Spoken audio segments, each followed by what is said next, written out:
Hello everybody, and welcome to some more Xenoblade Chronicles 3, Part 6.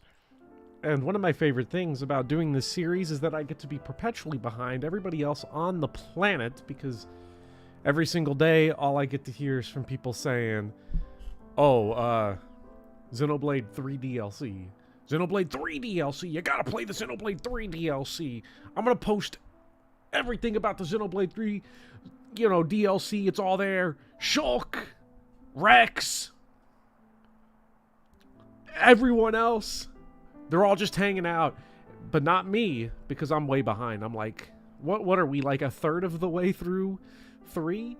And then we have to do the 2 DLC, and then we have to do 1, and the 1 expansion, and the 3. So we're making progress, though. That's what's important. That's what matters more than anything else. And I'll probably get through the game a lot quicker once I'm also done with Pokemon. So that will help, But I'm actually having a lot of fun with Pokemon right now. Pokemon Scarlet and Violet are actually, if I dare say it, they're good games if you ignore everything about them. So just throwing that out there. I'm just going to say that. But hello, Luigi of the Gods, Lord Pent, Becklin, Klusagi, Corey Punch. Everyone is here. Everyone who's anyone is here. This is exclusive right here. So let's go ahead and just jump back in for some real gamer content here with Xenoblade 3. Now, it's been a couple weeks since I played it. I really hate that I'm only playing it like once every 2 weeks. I think we were playing it a lot more. It'd get even better, I think. Pokemon is so much better accompanied by Spinning Chip. That is something that is really lacking, I think, for Xenoblade Chronicles 3, is the lack of Spinning Chip.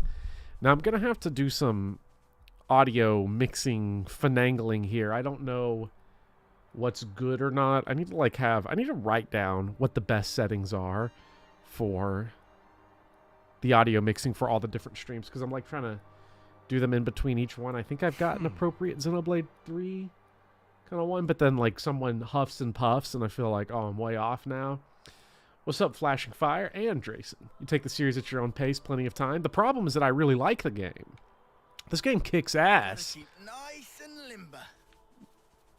And I am a huge advocate of taking one's time We could be in for a shower. through a game. My only problem has been that every 2 weeks playing, if you played 3 hours and you spaced it out over the course of 2 weeks, like you played an hour here, an hour there, you probably remember, but each time I go and do one of these streams, I have to go on the Xenoblade wiki to remind myself what had happened previously, last time on Xenoblade. Alright, you have fun doing that, Michael. Some Like It Hot is one of the best comedies ever made. I hope you really, really enjoy it. It's too good. I've been workshopping a video about Billy Wilder recently, so look out for that. Oh, this guy's camp. Good work, Zeon. Oh, this guy's fabulous. Where have you been? Look at this dude. Just watching from the sidelines, and I must say, it was quite a spectacle. He's kind of got like In what way? the Predator pinchers, the Predator mandibles. I forget. I don't know if it's supposed to be a mustache or if it's supposed to intimidate or what, but skirmish was one thing. let's be real, it is Put me to intimidating. sleep, but this here, well, I'd say the colony is due a promotion. I recall no droll skirmish. The one where these maggots surfaced, loathsome little worms plotting together with Agnes, then deserting their duty like the cowards they are. Truly disgusting. A disgrace to the colony. And that goes for the ones who've croaked for nothing, too. Even calling that droll is a disservice to the word. Croaked for nothing. I know you see us as enemies, but this, it's our friends you're talking about. Even Wamba. Back then, how dare you? Silence, maggots! You must still be tired from fighting. Rejoice then! You will give me great pleasure as I crush you.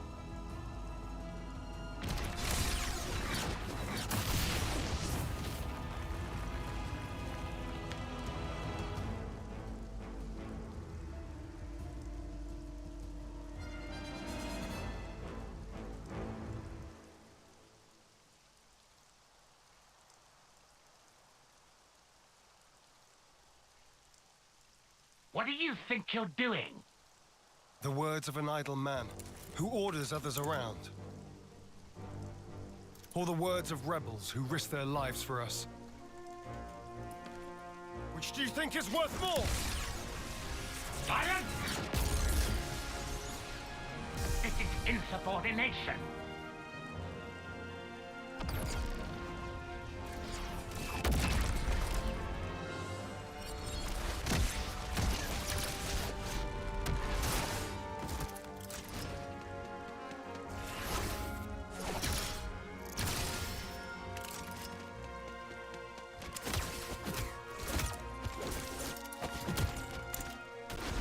Go, Noah!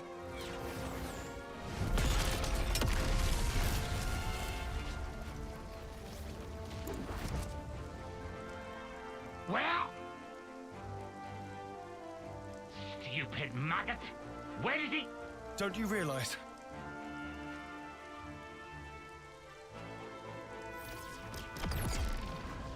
The maggot that feasts on our dead. That would be you.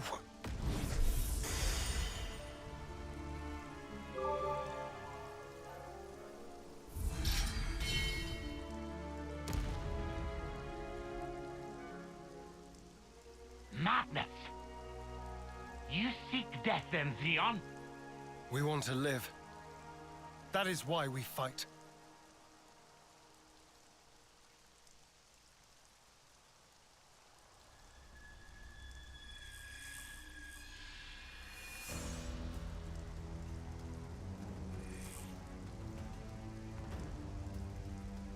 Prepare yourself! Console B! Why, you... You good-for-nothing imbecile!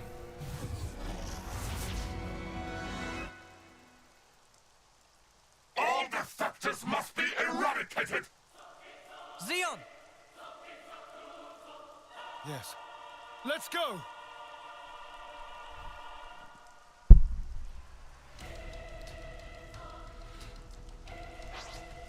All right, let's fucking go. I did, I'm pretty sure I've got my, audio mixer fixed so I can actually change it with a click of a button. Although it's still quite loud. I'm almost certainly going to get whooped here because I'm trying to get the audio to mix right. Someone's needy. This'll keep me going. I lost her attention. You stay on guard for now. I think this is good. I think this is good. Okay, okay. Now, what I do love... We're basically at this point, we're just playing Braveheart. Except we're screaming Mwamba. Alright, let's see what's happening now that I can actually play the game again. Okay, so it looks like we're actually doing alright, all things considered. Even though I had to go a quick minute without actually looking at the screen, with just pressing buttons in the background. So... Yeah! Our continuous... Oh, we got top. I forget, do we have launch? Someone's needy. We have interlink level 1. That's pretty good. Damn, Sword of Valor. That is taking a long time to actually build up anything. Oh my god, okay. Oh no. No, we're getting El Gigante. We're getting El Gigante. Please, stop El Giganting. You may take out our Mwamba, but you may never take out Mwamba Sweet. This cutscene is fire. I do not remember this. I guess I don't remember it either, because I've never seen it before. But I do agree with the fire part. So I guess I agree with both parts of that. This'll keep me going. Ooh. Wait, why is our Sword of Valor not building up? I forget. How does that one build up? Is there something like wrong that's preventing us from... Let's try a chain attack. Let's see what we can do. You forget putting your controller down is the best strategy for success in Xenoblade. Does not work in Xenoblade 2, though. You're going to watch while you eat dinner, and then once you're off, you're going to go play the game yourself. So are you playing the main game, Becklin, or are you playing the DLC? Increases defender aggro by 35% and grants armor veil. Ooh.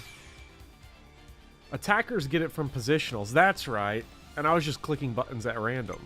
Bad idea. Wait.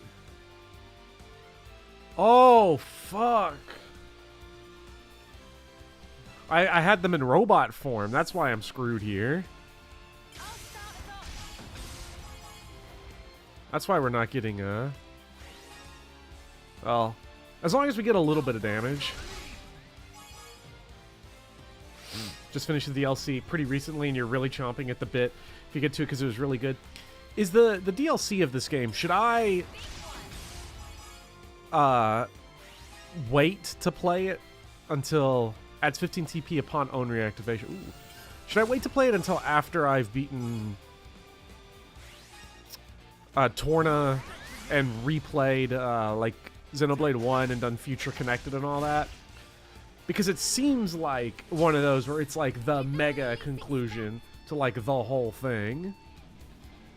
Check out what I've got in mind. Everyone get ready. Yes, okay.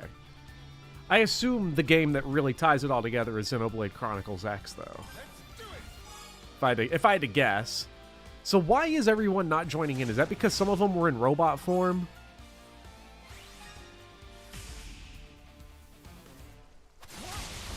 Or I guess technically, you know, Ouroboros form, but, you know.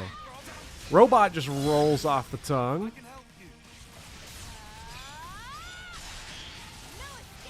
Ah, look at that. The positionals is coming back.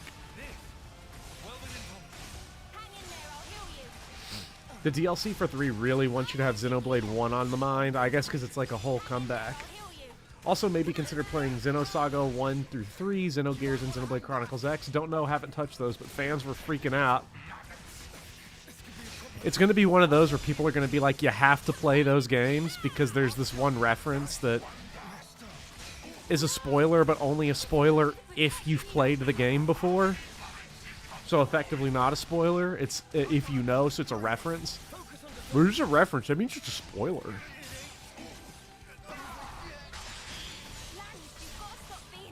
Not gonna lie, playing as Senna is pretty tough. What kind of ring are we in here? Is this defense up? Ooh, defense up. Okay, so we chunky now. Put a continuous damage field on Dr. Mobius here. I should go. Let's go robot. We're level 3 robot. One guy in the background says one thing once. It is exactly that. Fans are very predictable in this way. You know, I'm glad they love Xenoblade. But sometimes, let's chill out. You know, sometimes your own love for something can distract your enjoyment of it. It's really strange how that happened. I don't know. Somebody should name that phenomenon.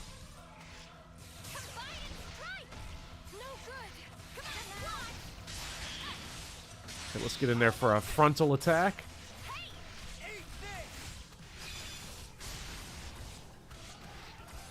Okay, nobody's in robot form now, right?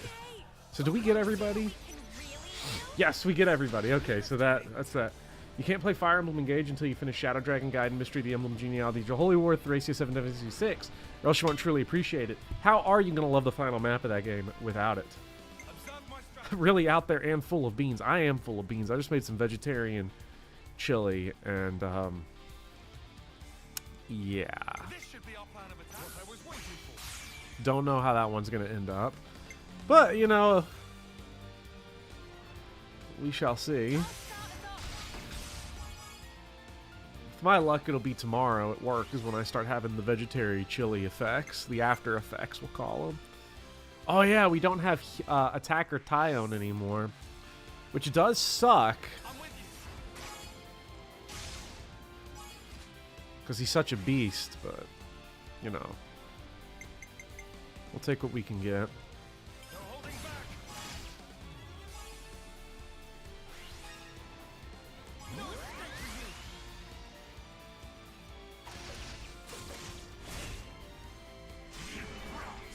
There's a shot in the Drakengard opening of a large woman falling down that makes zero sense out of context, and you've seen people say that because of that you can't watch it before finishing the game. Wait, so it's like in medias res, it's like a hook in the game that says, or is it like is it like I forget what they call it, the cutscenes and the demo reels that they play before games. How's this for a plan? I've got an idea. How's this for a plan? Tyone being the strongest guy we got is a big problem. No, there's like a technical term for games where they used to have like the in the old days of like tube TVs and stuff, they'd have like the demo that would play on the TV so that if you left it on, it didn't burn your screen. Whereas like a preamble or a prologue is like actually a part of the story. So my only question was like, is it like a demo thing, or there's like a more technical term than demo though, because it's not like a demo is like a thing that you play. So who can say for sure? Yippee! I've got so many beans in meal.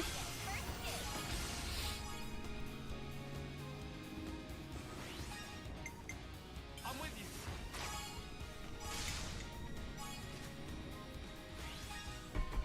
All right, Lance, let's send it over the top. Actually is called demo mode from arcade cabinets? Okay. That probably is. Okay, we cracked his flame. This should be our plan of attack. Oh my god, 59. Wow. And we'll just get that 59 right back, I think. I've got an idea. How's this for a plan? So if Senna has gone, I'm trying to remember, then so the one person we wouldn't want to use is Lons at this point, so that's fine. So let's just use Tyone. Called a track mode. Welcome back to Xenoblade. Well, welcome back, Cerebro. I'm excited to be back in the wonderful, wacky world of Xenoblade. It's been too long. Mercifully, we should hopefully get. Oh yeah, we'll get 2 people back here for sure.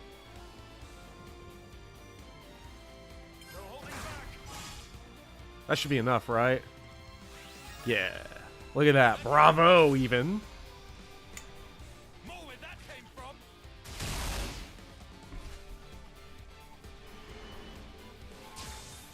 How about something like this? Okay, so we want to...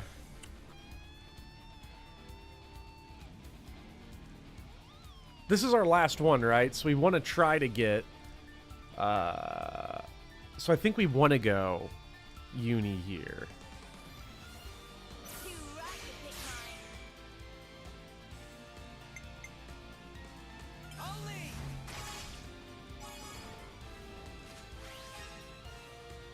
And this guy, what's this dude's name? Zeon?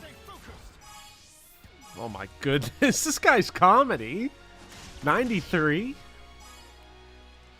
This is getting it done right here. Any last words? The combat of these games, I gotta say, it is a lot like riding a very complicated bike with way too many wheels. Too right to pick Sadly, we won't get to... Oh, wait, yes, we do. I forgot we get everybody. Which means... 110. You talk about racking it up. Racking up mad points here. We'll get to do a lot of damage here. If we start... me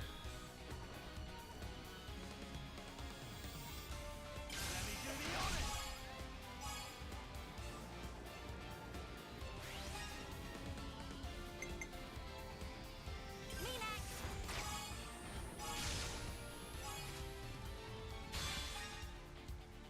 Oh, yeah. How about this? Dang, we're putting so many... Imagine if all these percentage points just counted.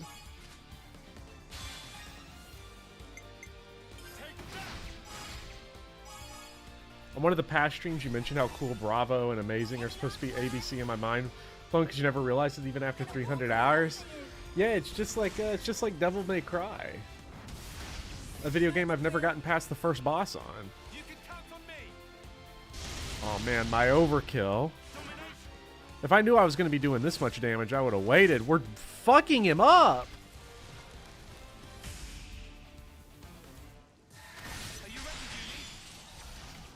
You just realized that 0 seconds ago. I'm glad we're all discovering things together. I lost her attention. I'll show ya. Someone's needy. Wow, thanks. Here we go. Well, we got to end it with the robot. Let's go super robot. Oh man, this is just like going super robot as you kill the guy. That's a lot like who's the dude in One Punch Man that's like your bro? It's futile, you know. Who You always won't gets his ass change beat. anything. While Saitama does all the real You work. think you have a future? Well, you don't. Only suffering and despair. Yeah, Gino. Even so, the choice is mine. Lay things out for me here, Commander. Our console's a monster. Our flame clock's busted. We still don't have enough food to go round. I have to ask, what's the point of all this? We succeeded, though not quite the way I'd hoped. Now then, listen.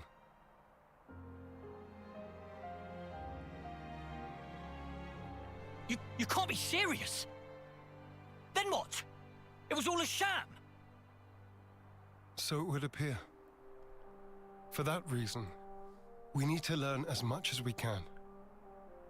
About ourselves. And about the world outside. Oh, is that everything? And while eating shoe leather? If need be. Whatever the outcome may be, only we can change it. I believe that.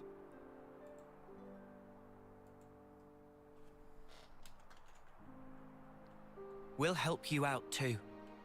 Not because we're looking for your acceptance, but just so everyone can live. So please, let us further your goal. I know you still have doubts. But won't you give them a chance?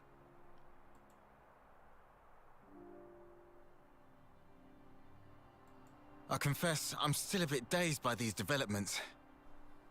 But I could let them off. Yeah, same. The commander's never quite been this insistent. If Mwamba were here, I think he'd have agreed much sooner. Oh, man. Friends. Well, I'm still not buying it. The one to make the call should be me. I should decide. Nobody else. I'll prove it. The only one fit to be commander is me. We're gone.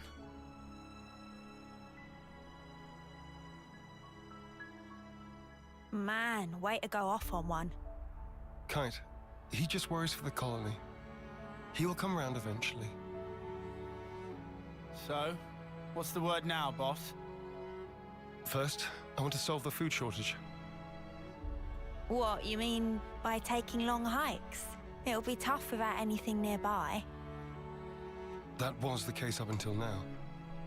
Myself, I'll try it the other way. What way? We'll make fields.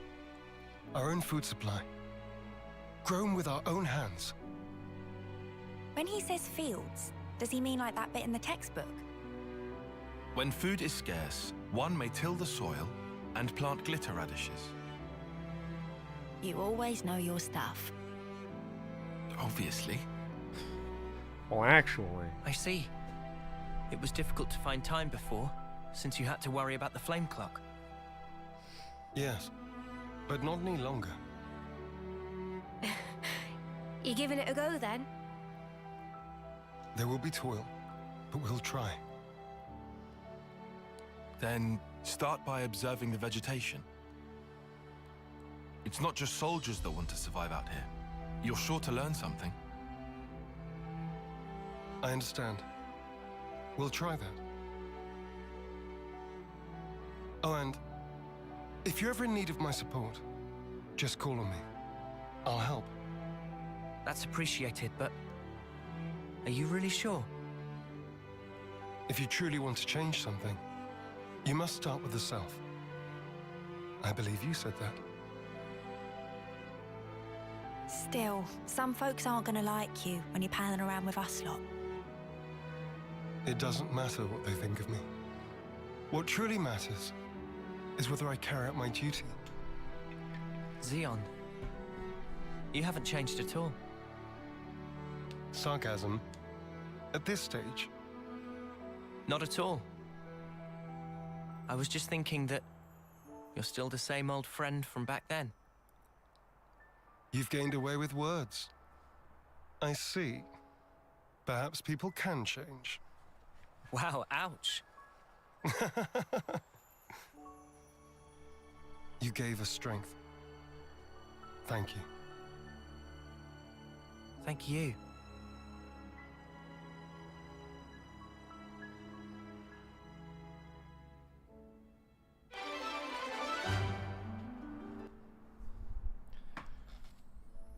Through helping him escape the bondage of Mobius, Noah formed a deep bond with Zeon.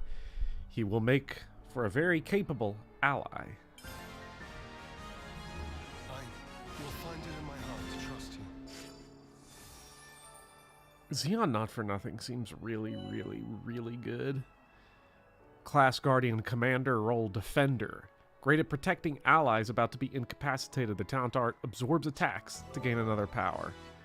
Like, he seems pretty strong, especially on the thing. But that story arc there, that little hero quest we just went on, and that one was pretty tough. Really digging Zeon as a character there. Let's see. Gotta remember, we go to our heroes there. We got. Let's play with Zeon for a while. Let's see what we can do with him. Noah, it says, is the inheritor, so I would like him to. There we are. I'd like him to inherit that at some point. Let's keep him on War Medic. Might as well max out these classes. I can't believe I beat that boss with everybody's stuff just being so bad. Oh, that's okay. It's nice to not need aggro to take hits for team. That does seem pretty nice, all things considered. Because, I mean, at this point, we're in a weird spot mechanically, like where our party is. Level 28 feels pretty high. That feels like we're bullying people at this point. So we could go to level 25 here and go get another hero. Kyrie separated from her unit yet again. Bring back to Colony Gamma. Can I... Let's do this. So right now I'm having... We'll call it controller fatigue. Controller fatigue's a bad name to it. Fatigue is like, I'm tired. I'm not tired.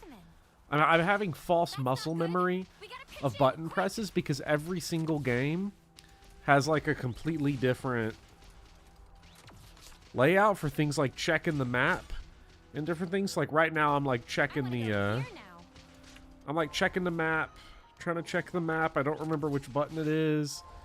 It's not that one.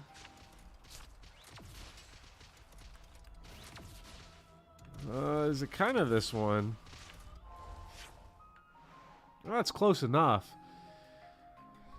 Because I've been playing Dredge, and so now I'm at the point where like I just have the Dread quick maps on my fingers, and so when I am clicking the buttons around here, like for menu navigation and whatnot, I'm like messing up on them because I'm trying to do that.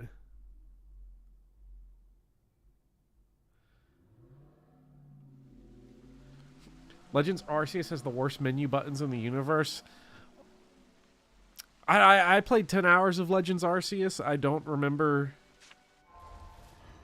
what it was like. How did I get this up here? Someone get it off the screen. There we go. I don't remember the controls of Legends Arceus particularly. Although I would say that Sword and Shield is a game that...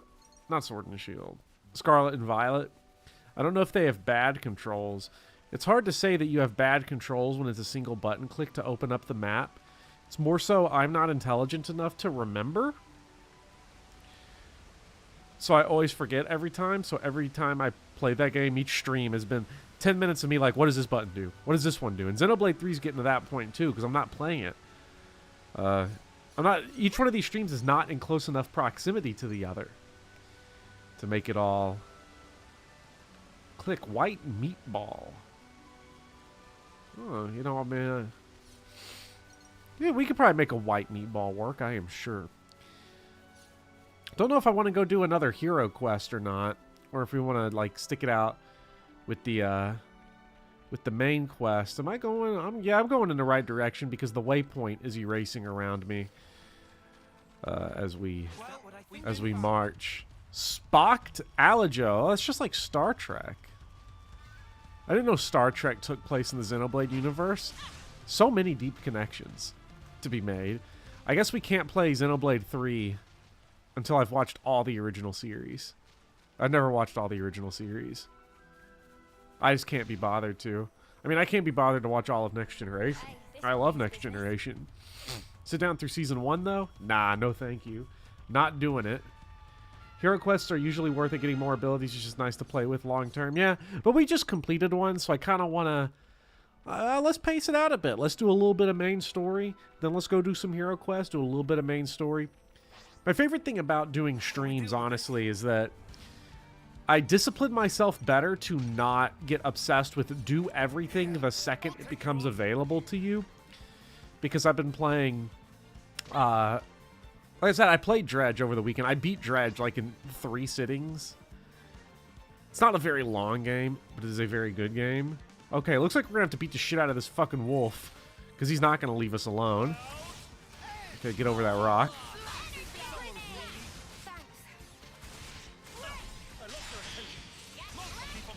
Unless we do this.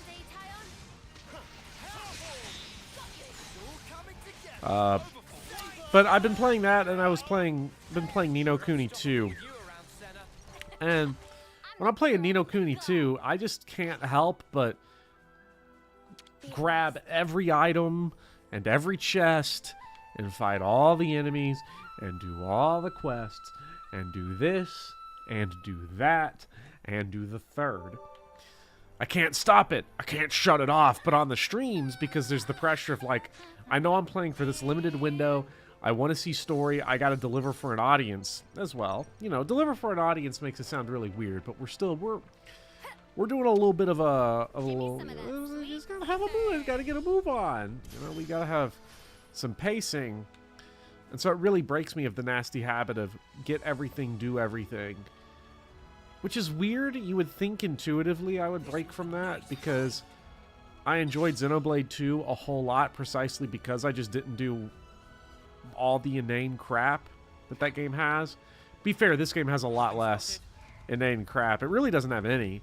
There haven't been a whole lot of meaningless side quests. There have been a little, but they feel like they're a part of they're textured into the world better.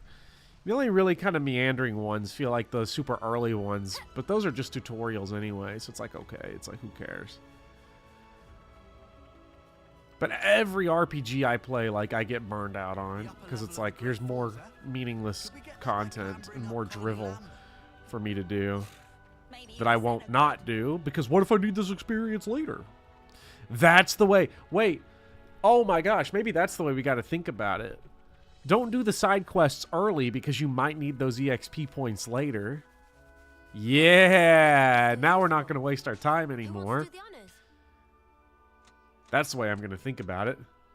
Give me some of that sweet ether. Worst of both worlds. Streamer and delivery boy. Alright, we got Big Ladder. Big Ladder for a game with Quick Warp. It's like those Dark Souls 3 bonfires that are right next to each other.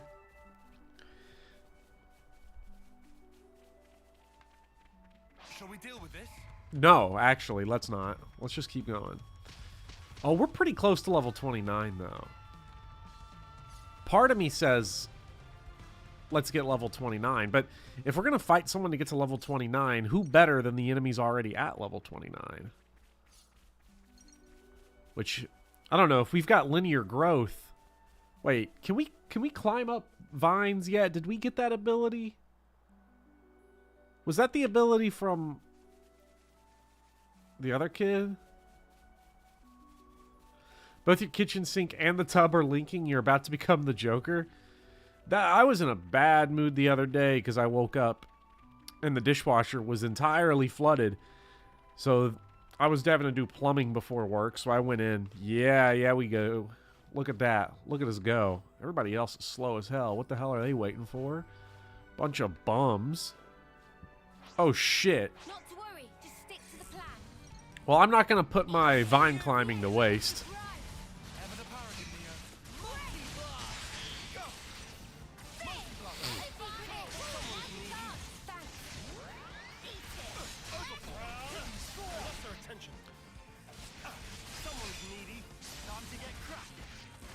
Oh, this guy's tough. He's pretty,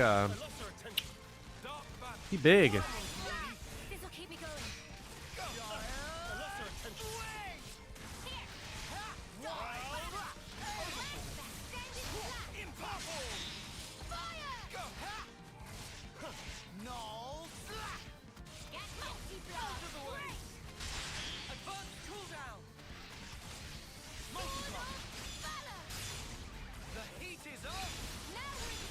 Break is one of those odd things where it just feels like break is a thing that should already be happening anyway because I'm so used to other games. Like, I have to actually hit the break button. But he resisted at that time. It's still comedy every time I look at... I forget, in between each one, I forget how much fun and how funny it is to, like, watch all these just numbers fly across the screen. Like, these numbers are the definition of always for pleasure, because really the only thing you should be paying attention to is the HP bar at the top and then your menu down there. All the other numbers is just for spectacle, which, you know what? I appreciate. It's better than being boring. Okay, well, we knocked that guy. I wonder, can we roll up in an egg and get carried off to a new secret area?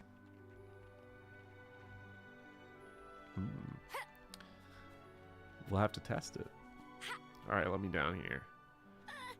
We got some industrial area here. We can get back to the Orion tunnels from here? But we're not going to mess with it. Not for now, at least. We won't need to at this time. Not to pressure you in the side quest, but I think the general opinion of Xeno 3 is that it feels much better to do the side quest in this one. People want to instead of feeling obligated. Still going to pay some out, though, because... I don't know. I'm still not... Side quests in games will always be kind of weird. It's one of the difficulties that video games will always have in terms of pacing. Is how do you properly pace a story when the player can set the pace as much as anything else? Yeah. Something tells me this guy's higher than level 29.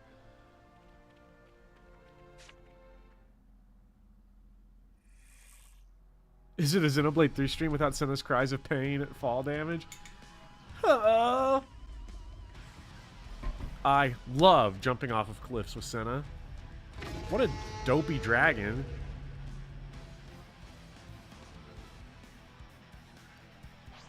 Just for funsies. Ah, he's not level 29. We were right. He's level 30. This is powerful right here. All right, big boss time. Whoa, yo, Noah just got clapped. Oh my goodness. Yo, we put the brake. We toppled him. Oh, hell yeah. Constant damage field. That's what we're talking about. Blaze. What is Blaze. Is that his or is that ours? Is Blaze, is that what our continuous energy damage field is called? Yeah, that's what it is.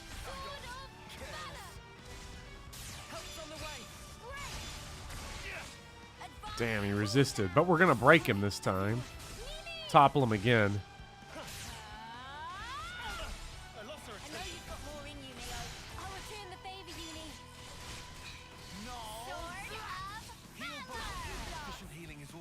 Digital Devil Saga 1 was good at that by having the player character usually being proactive and setting things in motion themselves, so the player can decide when to proceed without it feeling odd. Need to actually play some of those Atlas games, the Shin Megami Tensei spin-offs, and Shin Megami Tensei itself. Only ever played 4 for about an hour, so I'm one of those people that got the classic Shin Megami Tensei 4 is your first Shin Megami Tensei experience, so you get absolutely clapped in the first dungeon and never come back to it and assume the series is just way too hard and for like hardcore gamers only. Which is something that is factually very wrong, but it'll never beat that. It'll never beat those accusations in my head because I'm just always going to think about it. Okay. Let's get,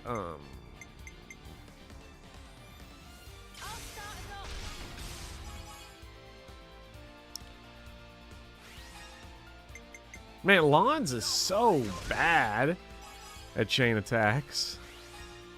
What a scrub.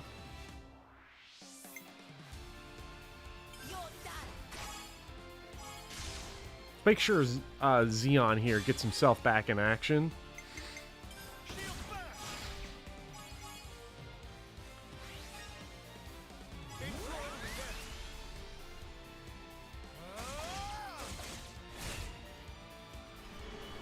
Why is this guy even here? I think it's just so that you don't roll up on the next area at level 20. I don't know how you could get to this point at just level 20, honestly.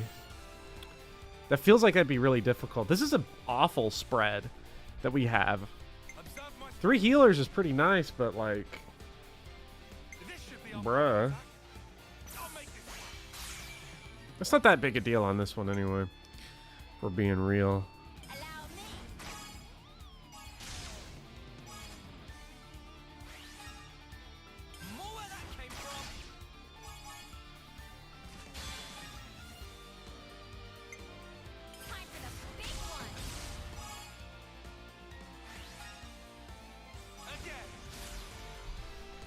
The next Fire Emblem should have level 1 Wyvern Riders replaced with traditional Axe Bros. Yeah, that'd be kind of interesting if Axe Bros, you know, actually got it good for once.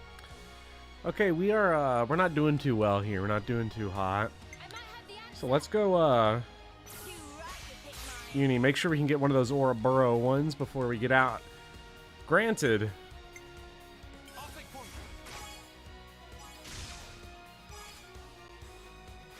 Is Lon's going to have enough to...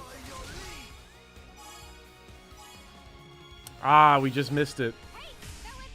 Damn. We had to get the 100. We didn't get it, but we'll get it next time. I'm feeling confident about it. This is not a good party setup for these. Just the healers is too many. Really, I got to get Tyone out of a healing class. He's got to be attacking. Because he's so disgusting as an attacker on chain attacks. I don't know. Whoever decided to program Tyone's chain attack was, you know, they were onto something.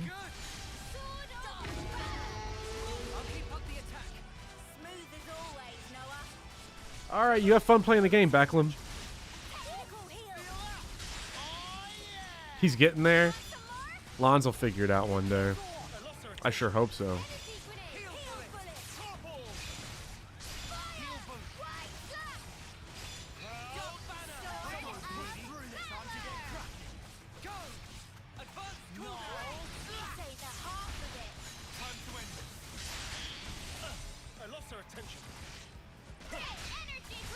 Seeing this dragon just like turn on a dime, there's no way.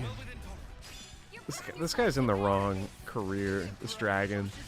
It's a shame that his entire, you know, job is I'm the check to annoy new players. Well, I guess annoy new players is sort of overstating this guy's difficulty, because unless he just whips out like the Elden Ring Phase 2 and just starts going absolutely bananas.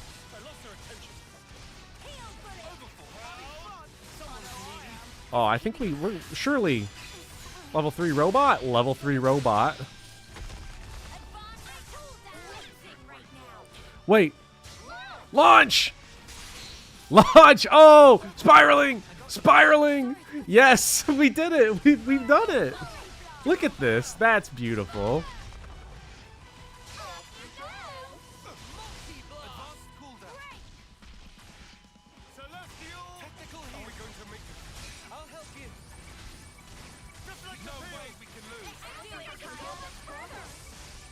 Wait, did he just say the... I'll win! There is no way I can lose! I missed my super attack because I was so focused on getting that out, but it was worth it. Because I'm pretty sure he just said that. I'm like 900% confident.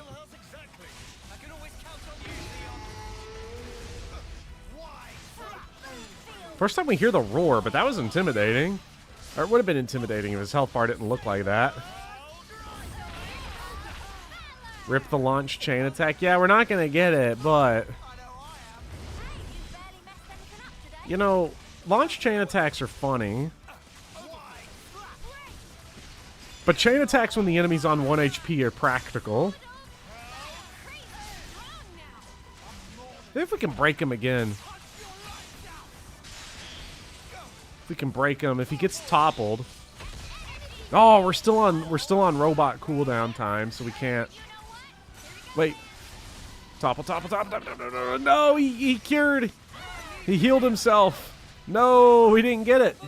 We were close. Oh, well.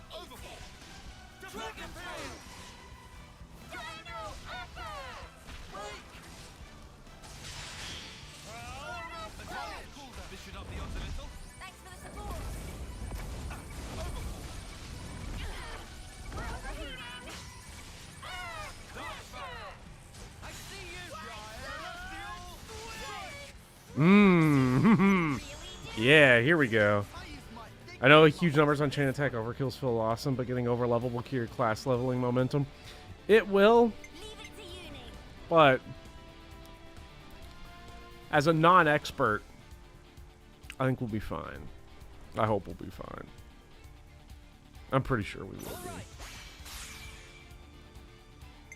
As long as... Is the BXP really that bad? The BEXP?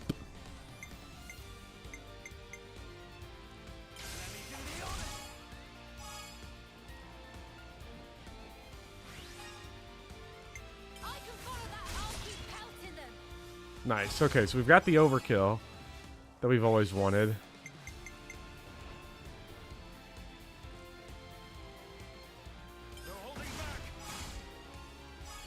Okay, at least with this, we've guaranteed that there's no way for us to, we can finish this next chain attack, definitely. If you use BXP, you can overlevel the game by 10, 20 the whole game, and thus get 0 EX, 0 CP forever. Wait, no, I accidentally smashed the button, not realizing, but that's okay, because we did Noah last time. We may have missed out on one, though. I don't know if Xenon or whatever was ready. Zeon was ready to go.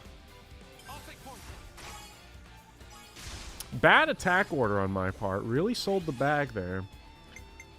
But that's okay. Ah, it's not that bad. We guarantee to have an attacker next time. Well, we'll get 2 back. Hopefully we get ourselves back.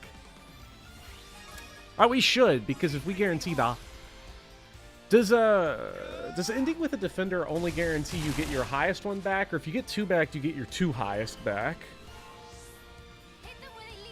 That looks like 2 highest. It's not bad. Well, let's attack with Uni.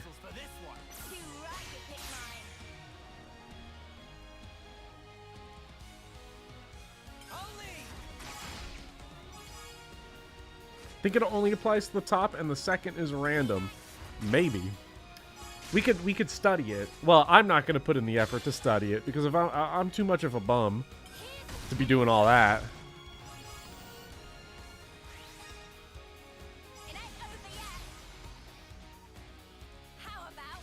Nearly every boss in the DLC, at least on hard mode, doesn't really let you get away with the 1 HP chain attacks. You mash that plus button as soon as they hit enrage, and if you don't kill them, you're probably dead. Well, I'm glad that there's something to finally stop my stupid, dumb bullshit.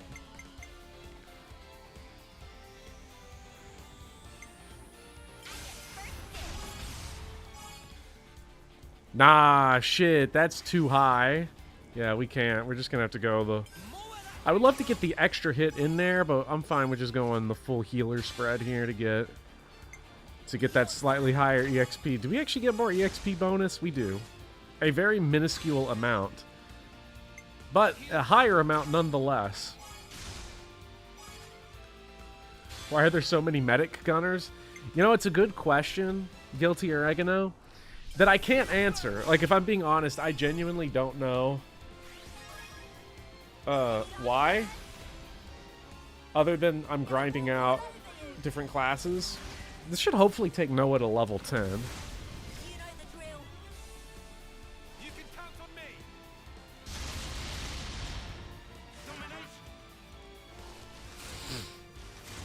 Oh, look at the EXP bonus. It's just cranking. Ooh.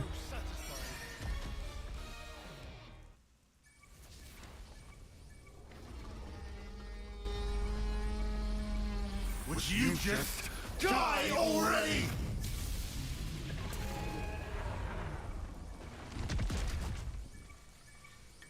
We need to figure out how to convert party class balance into Moneyball. Everything is Moneyball.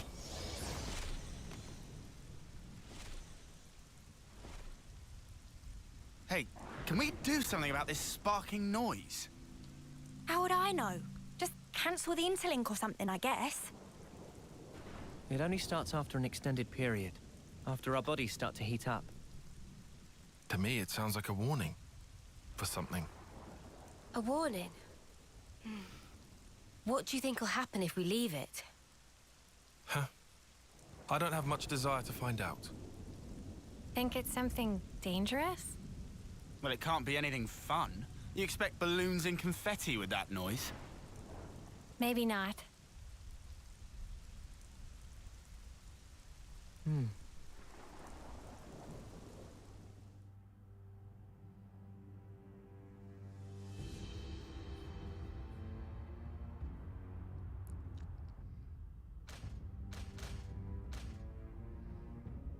Oh, too bad, Jay.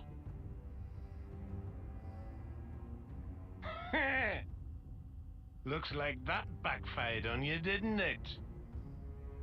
Better be prepared for the consequences. Really? I was only interested in putting in an appearance. You're making it sound like I took some huge risk. Oh, come on now, guys. Jay's been on the bench all this time. I get why he might be a little stimulated by a bit of drama. Well, it was pretty dramatic, I'll give you that. You seem pleased with yourself. P.O. N wants to see you. Does he now? Is it our turn to shine? I don't know. I've got zero idea what's going through his brain sometimes. Not even you? I'm sure M could tell you. Not that she's shown herself recently. What could it be?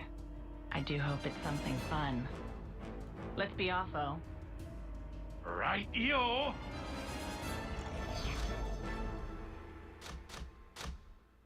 Have a good one.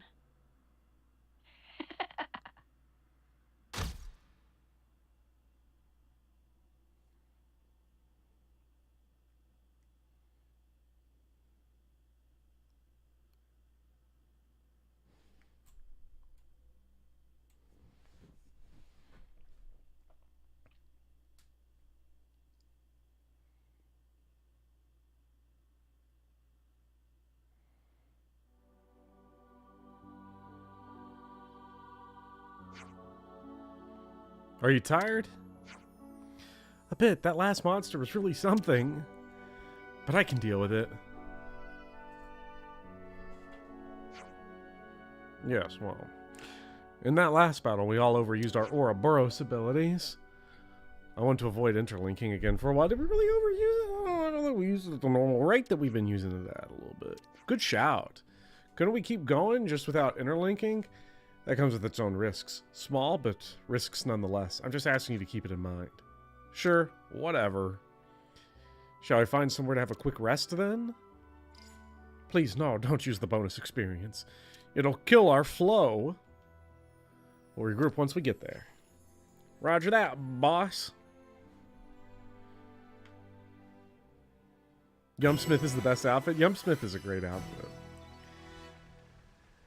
The thing about the big overkill is that it really only seems to get us about a level at a time.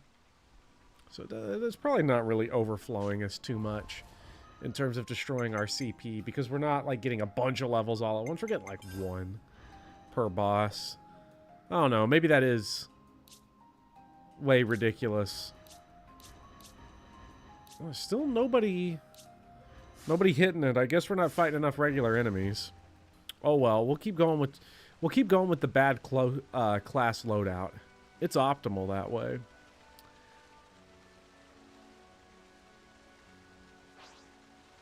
An ether channel. Well, thanks for pointing it out. Oh, let's go ether.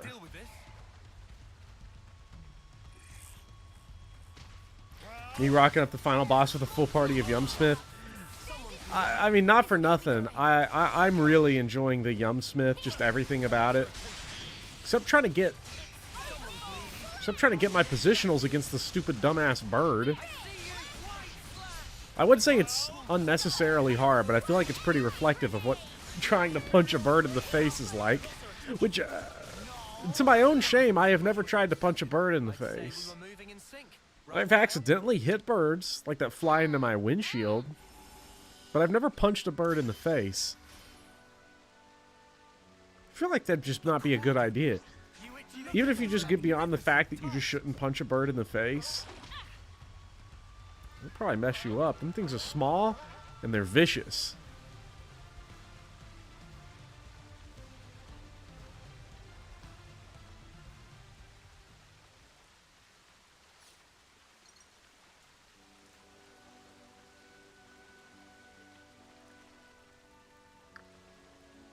Alright, Titan Rock Camp. We should probably cook up a little bit. Yeah, you can't always give 100%. This is great on the rest. Out of curiosity, how many level ups can we get?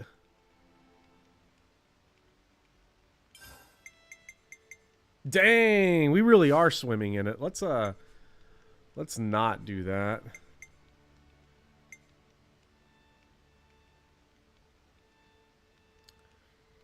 Why does Tyone specifically have 9 less bonus EXP? Who screwed out Tyone of 9 bonus? Like, everyone stays uniform, right? Was there like a minute? You can boost your heroes if you want. Want to boost everybody, or the heroes independent?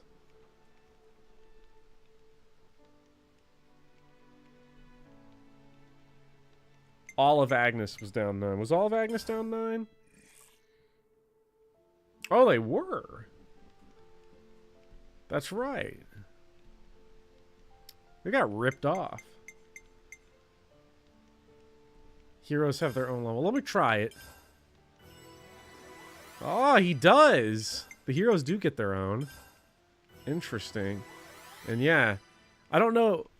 CP is absorbed by the character relative to their own level, so I guess we could just do that for all the heroes, I suppose. Well, it wouldn't be the worst idea in the world. It would make our life a lot easier. Mario and Luigi uneven EXP moment. Mario must die to a Goomba now so that Luigi can even it out. I'm really glad I'm not the only person that does that, or who did that in Mario and Luigi. Don't know if I'll ever go back to play those games, but if I do, I'll probably be obsessive on keeping all the EXP lined up. Clean your body, clean your mind, I guess. But we're cleaning the clothes. They're looking fresh anyway, regardless. Ugh, I'm dead on my feet.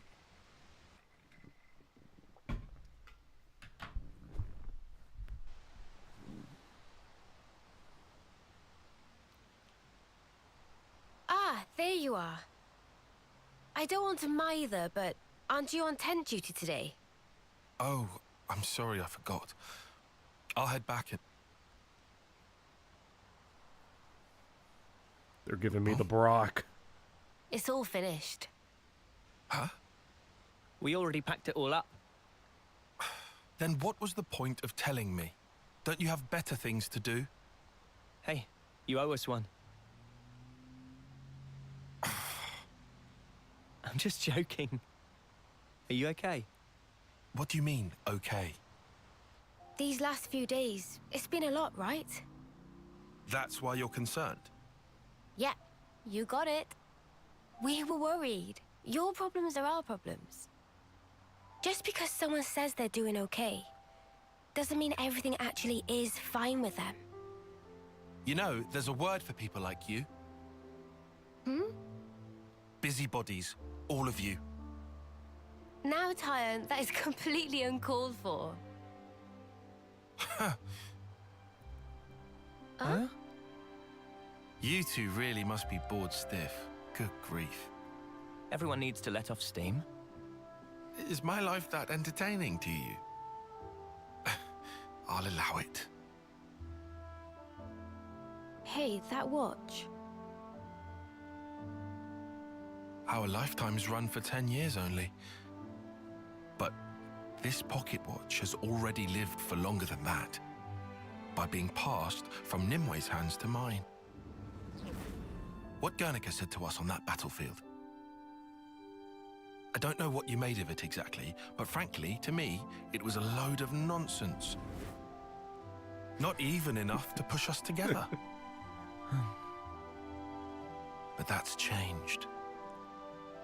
If Nimwe's life is represented by her dreams, then in remembering those, I carry her life with me. Perhaps now, I can give a purpose to my life. She'd live on if I were to pass her dreams on to others, right? Heavy. Also, I've done some thinking. If I had just, say, 10 more years, no, even 5, with just a bit of borrowed time, how many more memories could I fit inside this little pocket watch? And that's why you're here now? Well, that's half of it. What's the other half, then?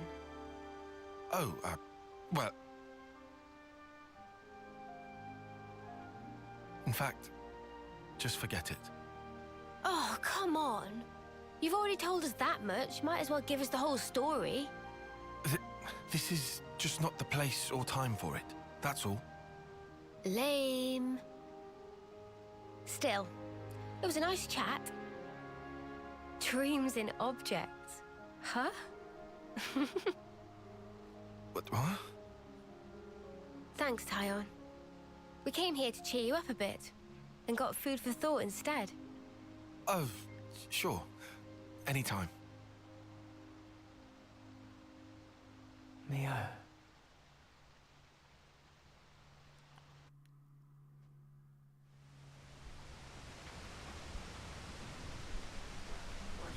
There's my button.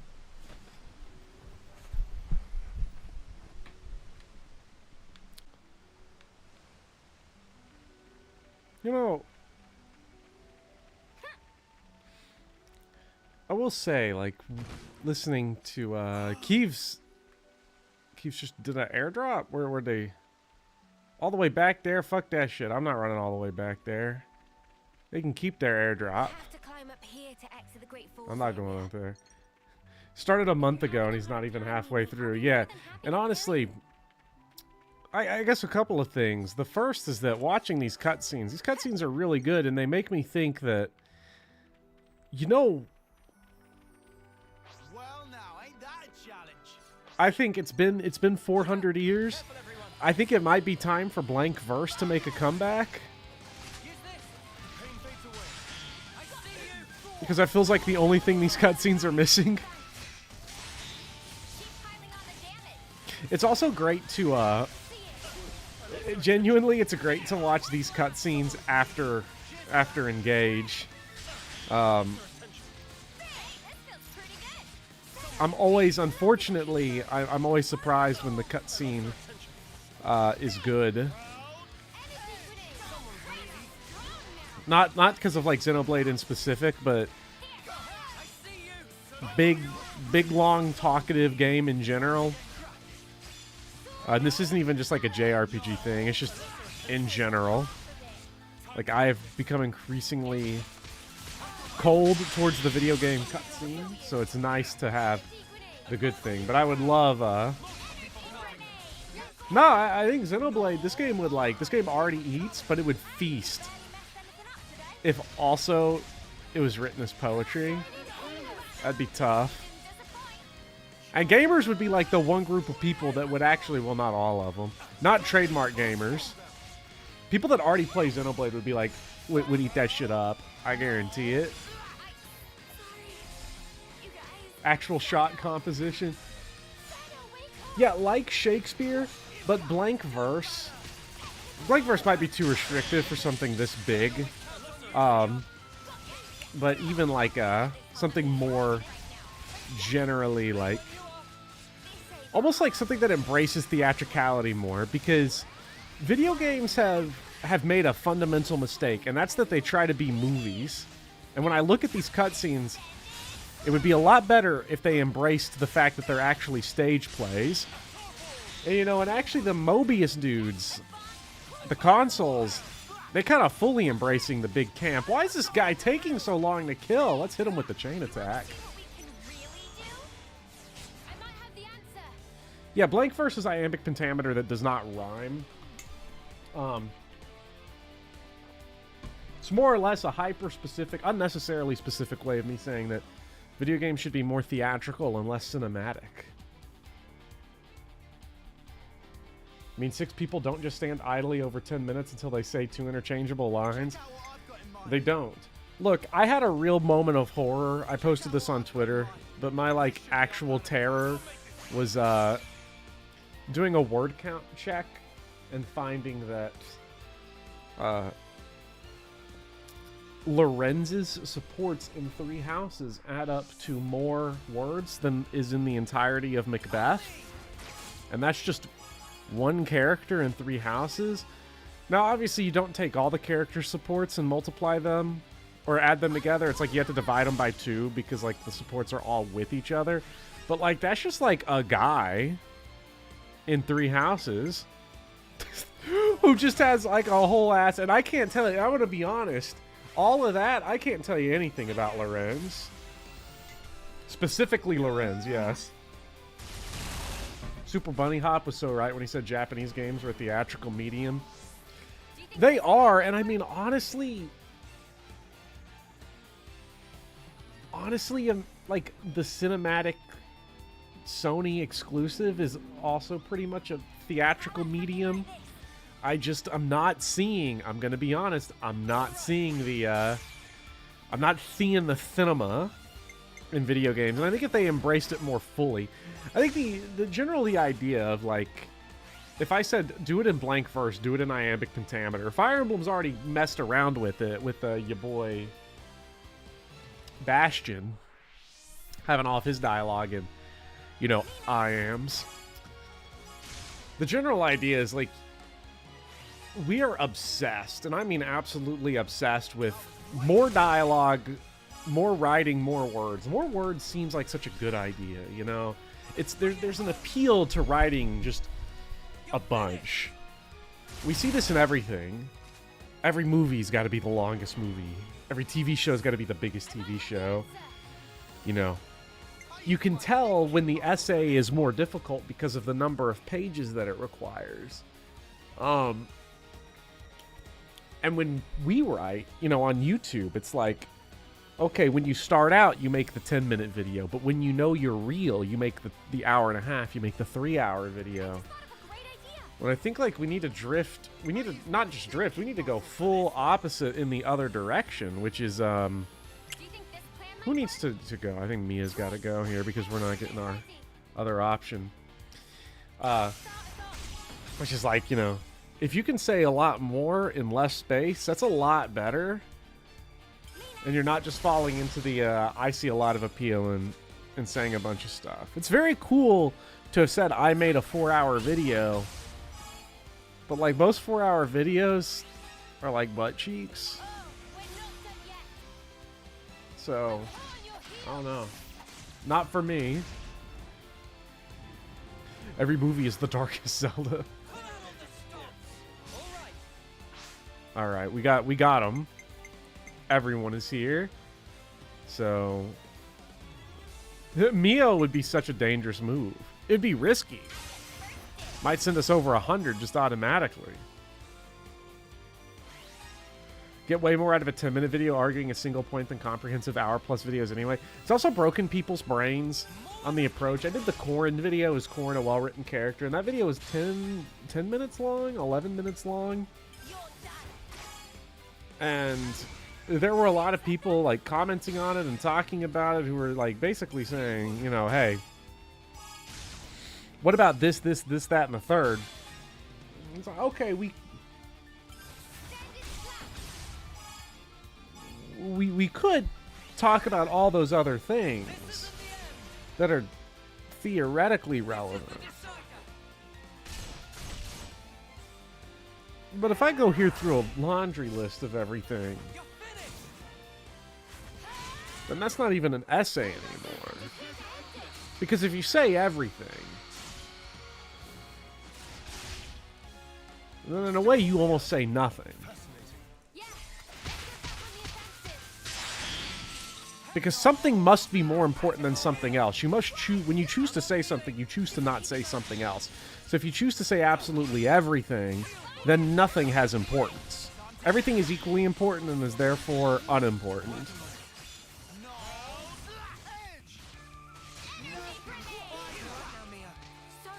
And I think Fire Emblem would benefit a lot from that, especially with the supports. I would take the supports and I would just shred them, just rip them out, just page over page over page, just tear them out, and you would just strike out most of the support conversations in the game. You can still have gameplay supports, but fewer, stronger, shorter supports would be a lot better than the infinity supports that they've been moving in the direction of. Doesn't help that there's almost never 3 hours worth of stuff to say about anything. The only stuff that there's, like, I'm sure there's 3 hours worth of stuff that you could say about brain surgery, but that wouldn't exactly make a good video, you know? It's like the subjects that, and I would say anything that's worth, like, you could talk for, you know, I've sat there and I've taught Hamlet, and teaching Hamlet takes, gosh, 5 weeks. 5 to 8 weeks, depending on the pace you're going through. You know, and if I go class by class, you know, let's say I have six weeks of class periods for one play. Hamlet's a big play. That's like you average like 2.5 class periods a week, so it's like 6. So it's just like 15 class periods. You multiply that by an hour and a half, so it's like I spend like 25 hours talking about Hamlet. You know, less than that. You take out everything else. You take out all the bullshit. You take out having to put kids in timeout or whatever. Let's drop it down to 18 hours. Let's say it's 18 hours. That's 18 hours spread over the course of 6 weeks. You pace it out better that way. It's not 18 hours all at once. 18 hours all at once, it's like, okay, you can let it go. That's also 18 hours that includes last time on Hamlet, so, you know.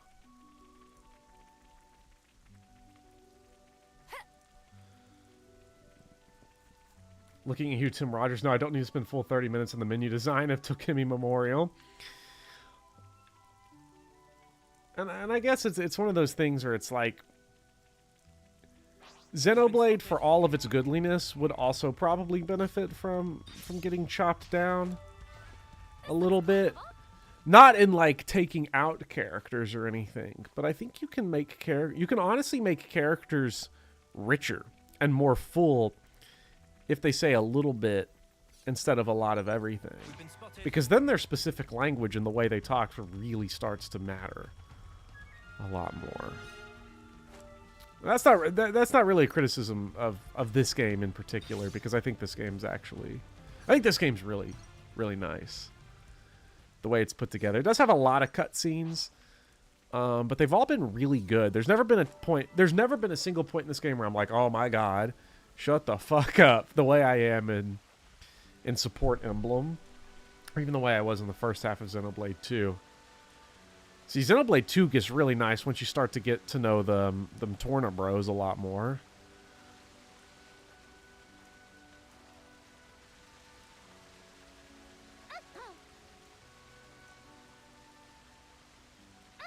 Some games try that, and it's almost always criticized. Because gamers are exceptionally dense. It's all about, like, what people are used to, you know? People expect such extreme depth. I remember Echoes got criticized for, like, not having that many supports.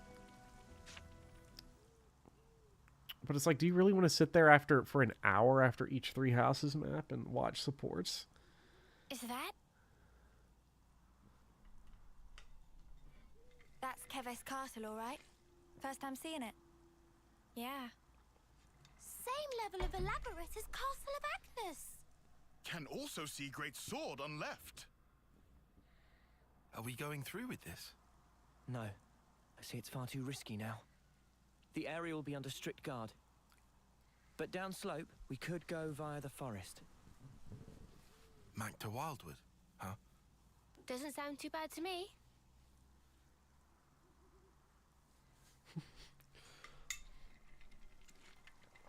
Wide Malos is my god, and I don't want anybody to take him away from me.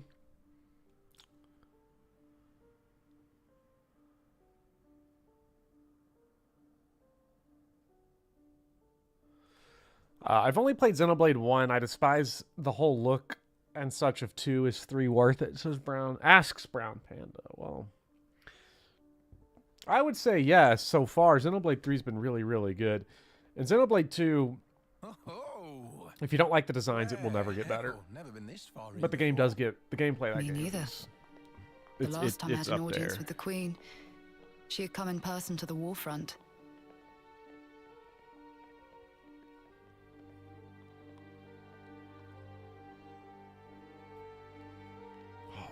Finally, she's back.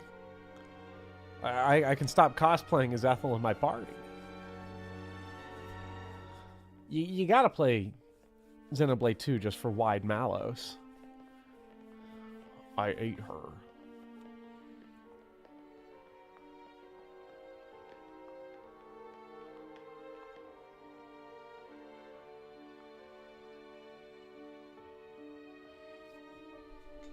Commander Ethel, Fornis forward, Armies Colony 4. Reporting in as ordered, Your Majesty. It has been some time, hasn't it? Ma'am, I'm elated to find you in good stead, Your Majesty. That you would grace us with your presence is an honor above my station. We can dispense with the stiff preambles, Ethel. N? Mom.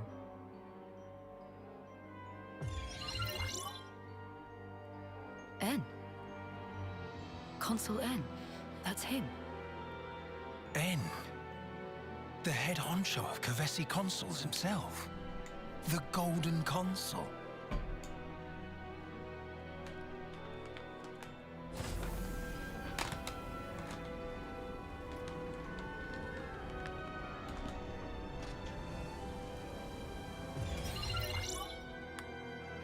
What is that? The Annihilator. Oh my god, they're not fucking around. Just call it. Don't even do the propaganda. Just call it the Annihilator. That's badass. Of the annihilation effect. You've harnessed it.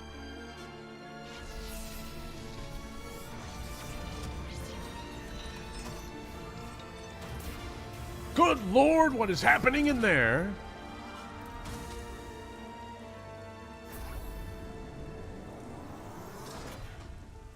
Not Aurora only is its power Borealis. without equal, it has another exquisite benefit. Let me show you. What, you mean right here and now? Indeed. This will be its finest hour.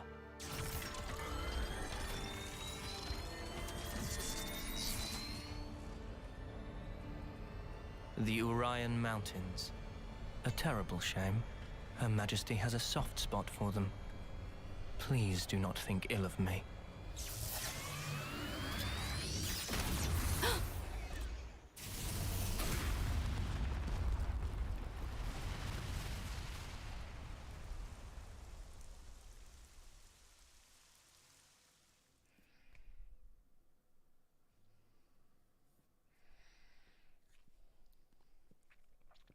That one kind of hurts, coming from Kentucky, where we basically do that to all the mountains out here.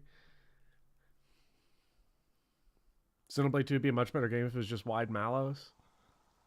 I mean, that's every game, though. What was that? Just thunder, innit? Brighter than any lightning I've ever seen. Still ringing in ears. Where did the light come from? No idea. But this can't be good.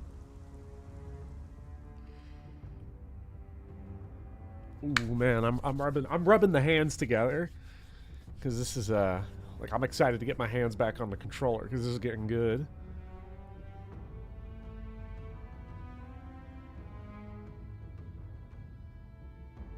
What incredible power. Its effective range has no discernible limit whatsoever. What are you... I'm saying an Excuse attack me? like the one you just witnessed can be delivered anywhere. So you mean to use this weapon against Agnes? If you were to use this, then what about the clocks? Who said anything about using it on Agnes?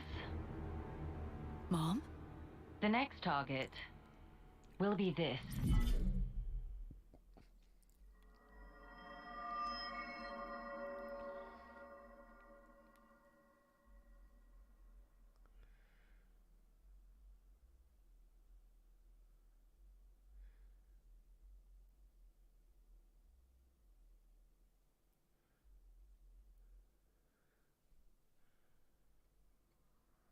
Well, we see, we've got to hurry up and get up there. They're about to tear everybody to pieces. I will say, though, if you are a Xenoblade 2, if you're off-put by Xenoblade 2's design, the one good thing is going and playing it now is that they did fix, kind of fix the two worst designs in the game, which is Pyra and Mithra, because... Well, Mithra especially, like, they literally just look like hentai protagonists. Like, they just do. Really particularly Mithra, more than Pyra.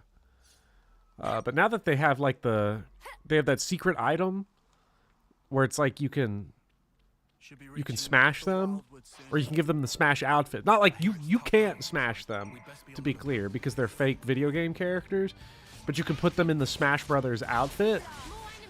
And it, like, makes them actually, like, look like characters who are not, like, the hentai heroes saving the world. Oh, we're getting stunned. We're getting locked up.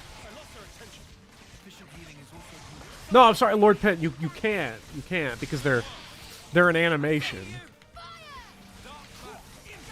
Mithra literally looks like the warrior princess who can 100% handle that camps of warp over there by herself and doesn't need any help, but it didn't go well.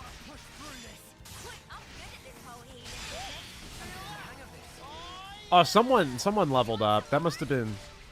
Okay, we've got our level 10 CP action. That's good. I want to be a hentai hero one day. Look, hey, look. When I'm not saying I watched that hentai, but if I did, I'd want the hentai characters to look like hentai. But when I'm playing Xenoblade, I don't really want that, because if I really wanted that, we could just do... Anybody want to do the over-under on Rule 34 Xenoblade characters? It's a tradition. We've done it for Zelda. We've done it for Pokemon. The Pokemon answers horrified me to no end.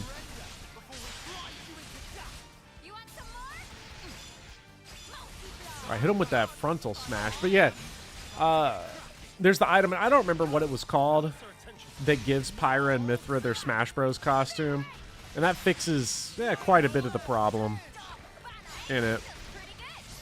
And honestly, that's a game that if you can bring yourself to avoid most of the side content, you'll get through the rougher part of that game pretty quick. And we whiffed the whole thing. Thanks a lot, buddy. Took me 3 days to build up that Sword of Valor. 3 days!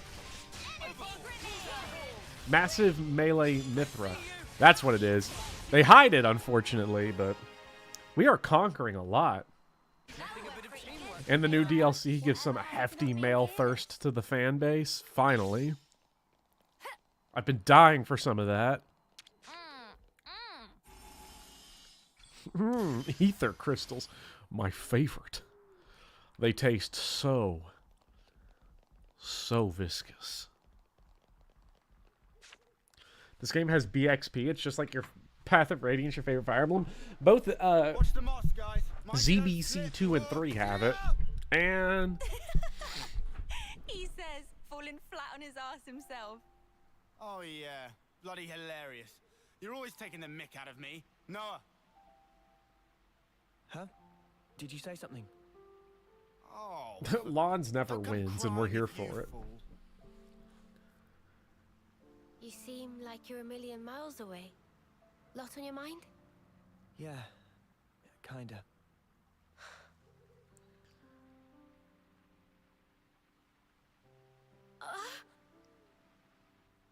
Mio! Thank you. Are you okay? Yeah, I just lost my footing for a second. I'm okay. For now, I'm okay. For now? Are you not feeling 100%? Nah, nothing like that. I'm totally fine, promise. Like I said, I just missed my footing. If you start feeling worse, just say. I don't want you hiding it. You're a kind man, aren't you? I'm just being polite. Whoa!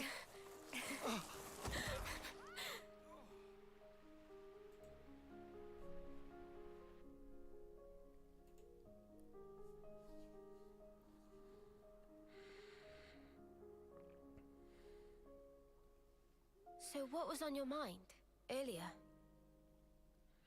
Yeah, that light. I was wondering if it had anything to do with us. You think maybe... could it have been something that Mobius did? Huh? We know that they're hunting us. Tyon, you told us before that our consoles were actually the same. Yeah, I did say that. After that, nobody said so, but we were all thinking it. The war between Agnes and Kevez, and the consoles. Or rather, Mobius. They must be connected somehow.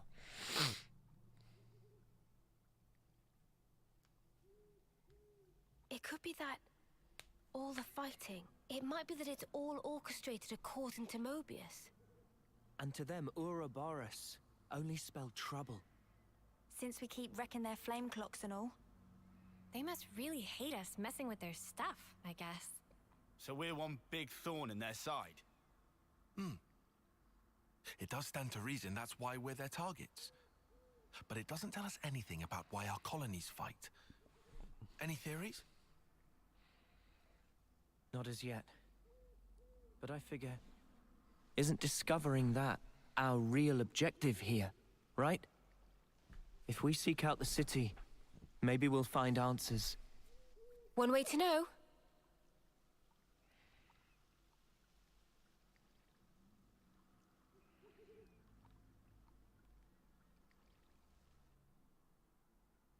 Time for a tea break?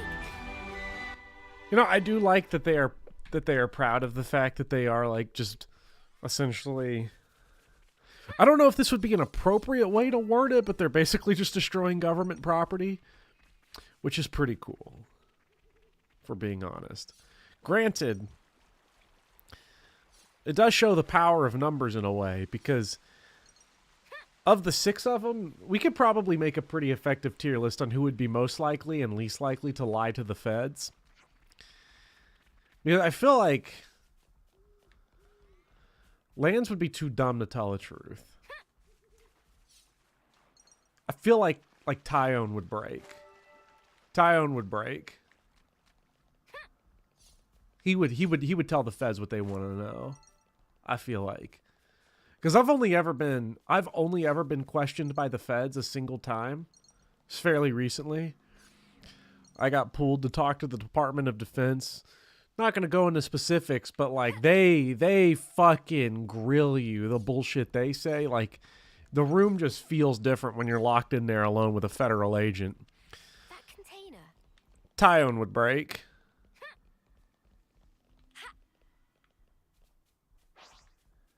Uni's also probably not smart enough to break. You have to have like to break, you have to have that combination of like intelligence and cowardice that Tyone would definitely have. Cowardice might be like the wrong way to put it, but he'd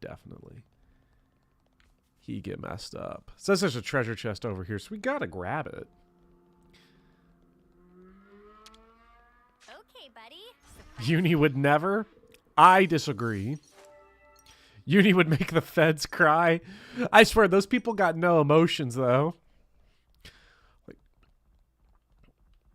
I like to go in there fully with the intent to lie my ass off to him, of course.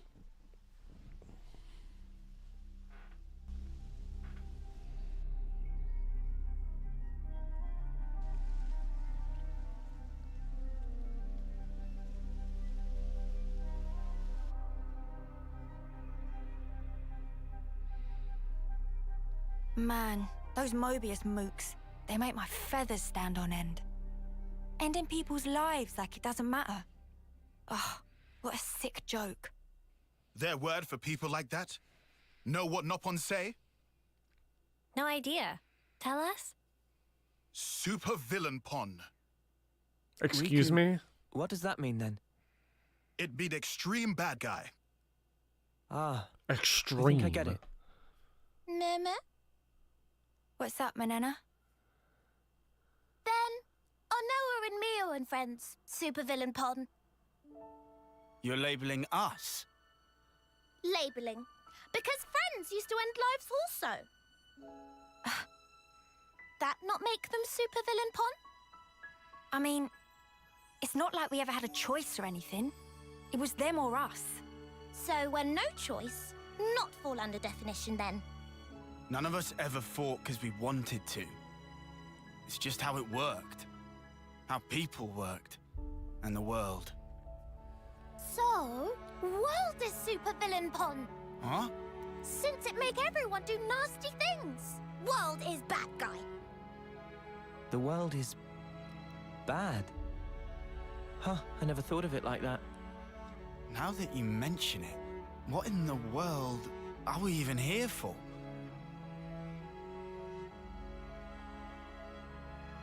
I wouldn't strain your brain too much. Sounds like you have. What gave you that idea? Cut the snark, just tell me. The end point of it is suicide. Say what? If you don't want to hurt others, you'll end up denying your own right to survive. Eventually, you come to the conclusion that the world may well be better off without your presence. The only resolution then is to erase the self, to die. To sleep. Pointless. To dream. Isn't that taking it too far? The world doesn't just vanish because you've closed your eyes. What? The moon. Think about it. Why is it that the moon shines? Just because we're watching? Of course not. Even if humans were gone, it would shine on, illuminating the land beneath. And yet, we're the ones that give meaning to it. We say bit dim tonight, or looks brighter than usual, eh? Similarly, we can now imbue the world with meaning or change it. It's a privilege we were lucky to obtain. And that's the power of Ouroboros. We're obliged to use it. We can make a difference. So we don't become supervillains. That's one thing to aim for, at least. Right?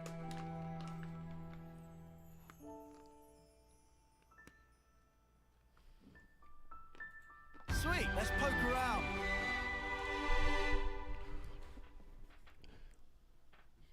You know, at first when that cutscene starts and Manana and Riku are hitting you up with like supervillain pawn and world like all that, I sort of felt like it was going in an obvious direction, and then I think like Tyone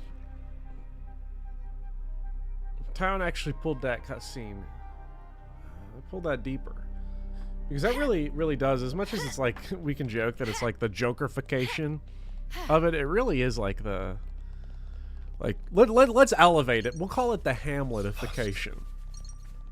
You'll be doing them a service. We'll call it that. We'll call it the Hamletification of the characters, because at that moment it's genuinely like a question of like, what does nature mean? What do our lives mean? Like, we are just going to suffer? Because that's like the crux of to be or not to be, is like the idea that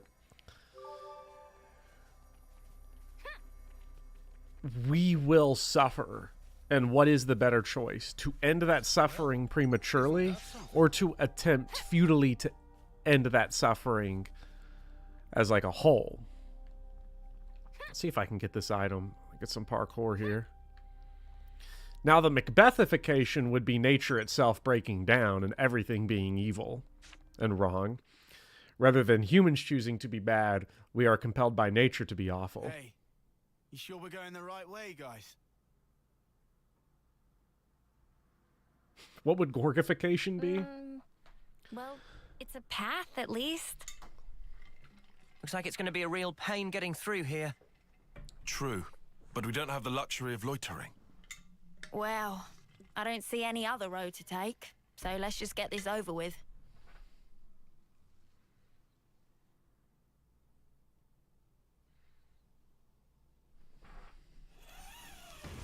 Oh shit!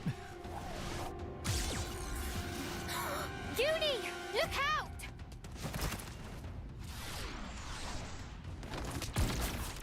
That feels almost like a Zeke entrance.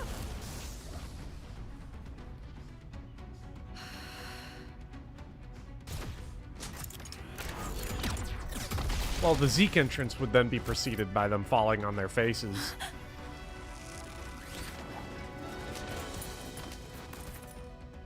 What the? Starts cool and ends up looking like a goober. Ah! Weapons! Quick!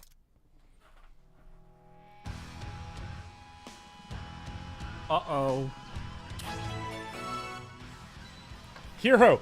Natural selection. Oh, that's not good. I'm gonna go get water, and then we're gonna fight.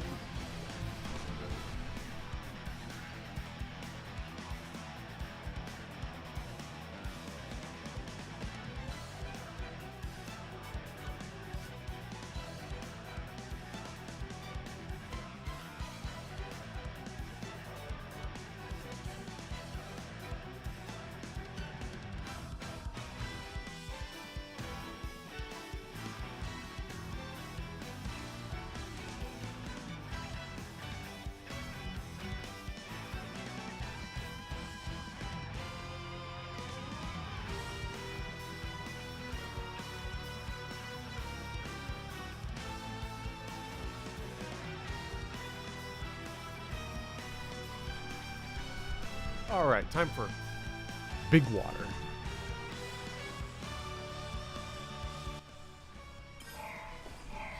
You know, and it's... I say this, we gotta...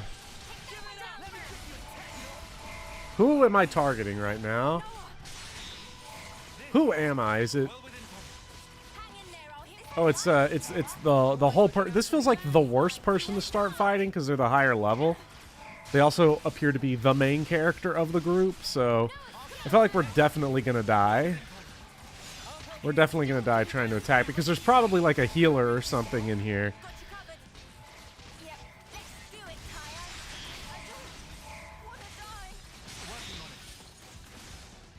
Oh, maybe. No, this is definitely the worst. This is the worst person to be fighting right now. Let's see what happens to when we. Who the fuck is Agnes Fighter E?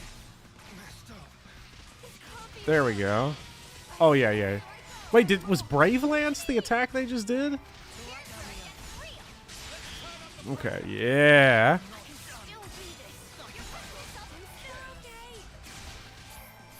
Uh-oh.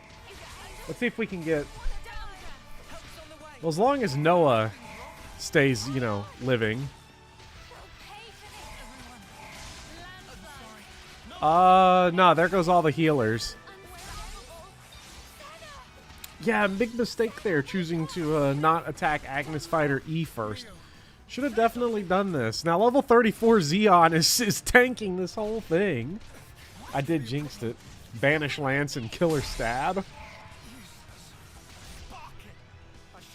You know, I don't know. Like, it's an interesting, though, discussion, like, that Noah, you know, kind of brings up there. Like, you know, we add the, you know, we give the meaning to everything.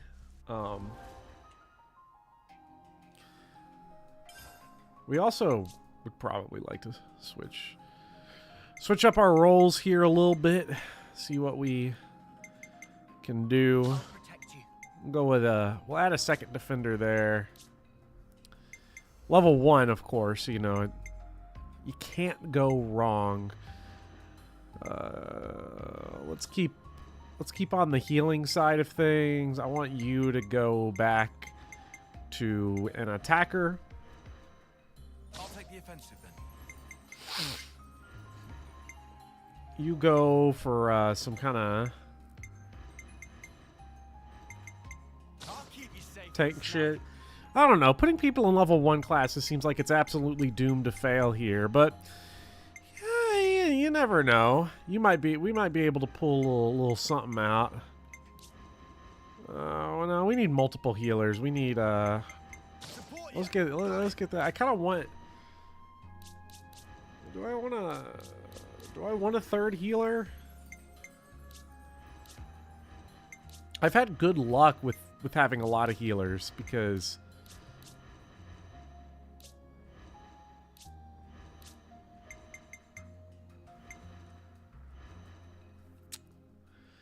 I'll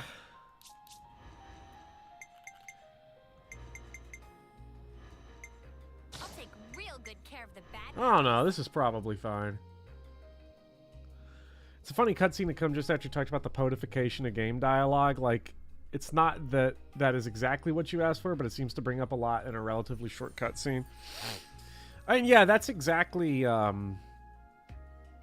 know, in some ways that's exactly what I want.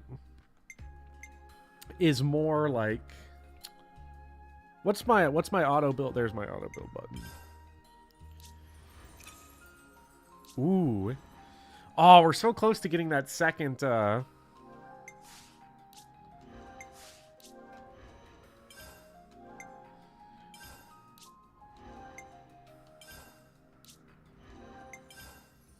so close to getting exactly what we want. I want to set Tyone as my playable character.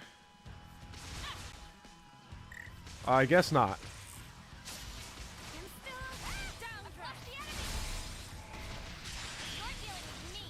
Wait, where was Agnes Fighter E? We're gonna cook Agnes Fighter E.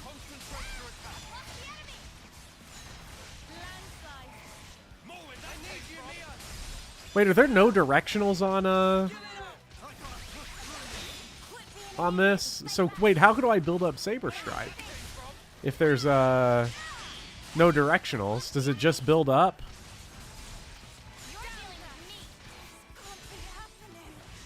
Not sure if autofill is a great choice, but it definitely beats dealing with the menu. Yeah, I mean that's pretty much that's how it begins and ends. Where's D? There's D.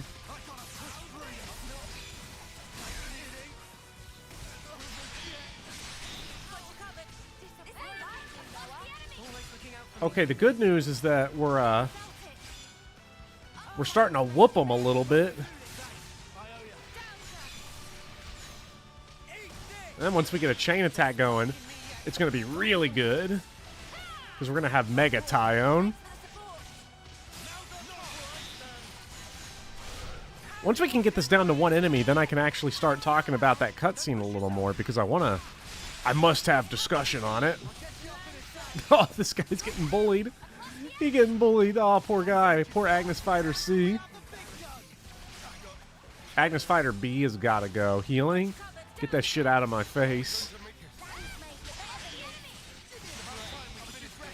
Flash Venture's great. I especially like it when it pulls aggro instantaneously and then dies in one hit.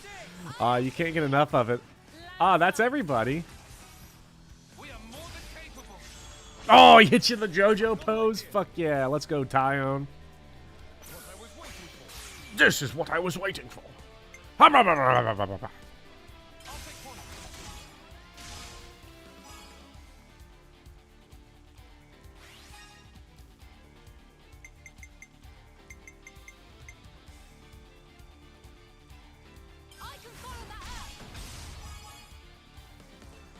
Okay, this, and we're just going to try to send us over the top. And make sure we get Tyone back. There we go.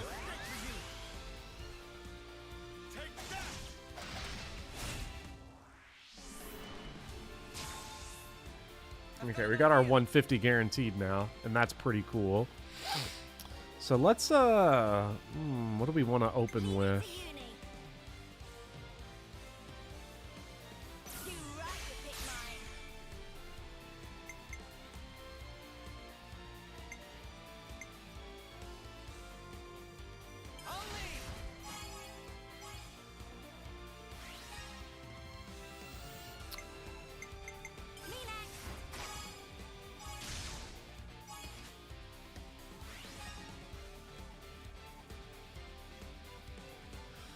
I don't know if that's going to be enough to send us over. We'll get...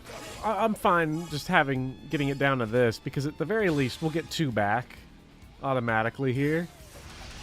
Should have done better on the country choice, probably, when deciding. But at least we got this.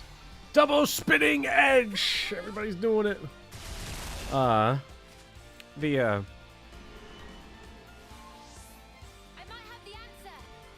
Okay, so just don't pick... Oh, it doesn't matter. Just don't pick Tyone here. Because we can get over 100 with this, The thing is we get over 100 with this setup. We gotta get over 100 on 2. So that we can try to have enough to get back. So I think... What would be the best option here for who we pick? Because it can't be Tyone if we want to try to somehow pull a third one out of this, but I don't know if we'll be able to. It would probably be get a bunch of bonus as the guard.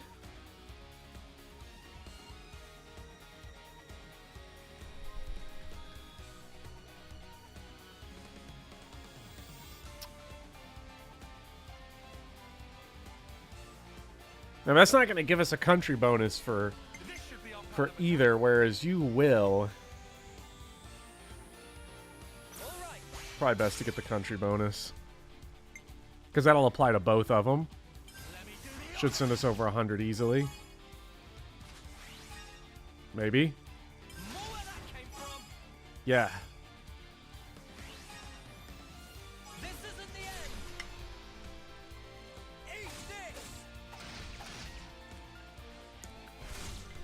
Man, the damage really, like, rolls up as you get further and further. Yes! Okay, I think that gives it to us, I'm pretty sure.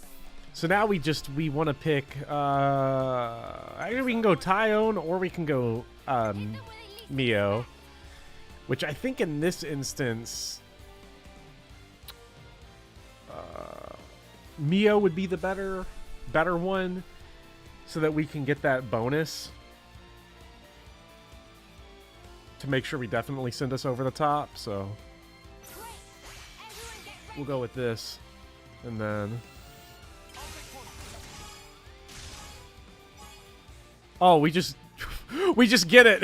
No, oh, wait. I thought we would. It was, okay. It wasn't. I don't know why. I mathed that weird. I was like, 25% is missing, so plus 25% means we got it, I guess.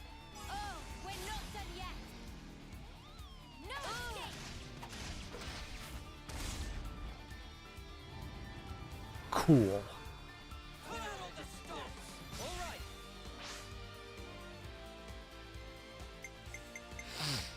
Dang, Tyone is clean.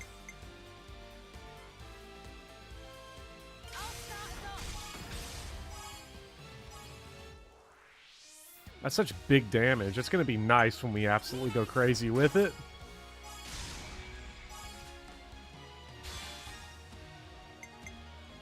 Doesn't look like we get any more damage modifiers, so it's worth it, I guess, to do this, to use all the healers just so you get the extra damage on.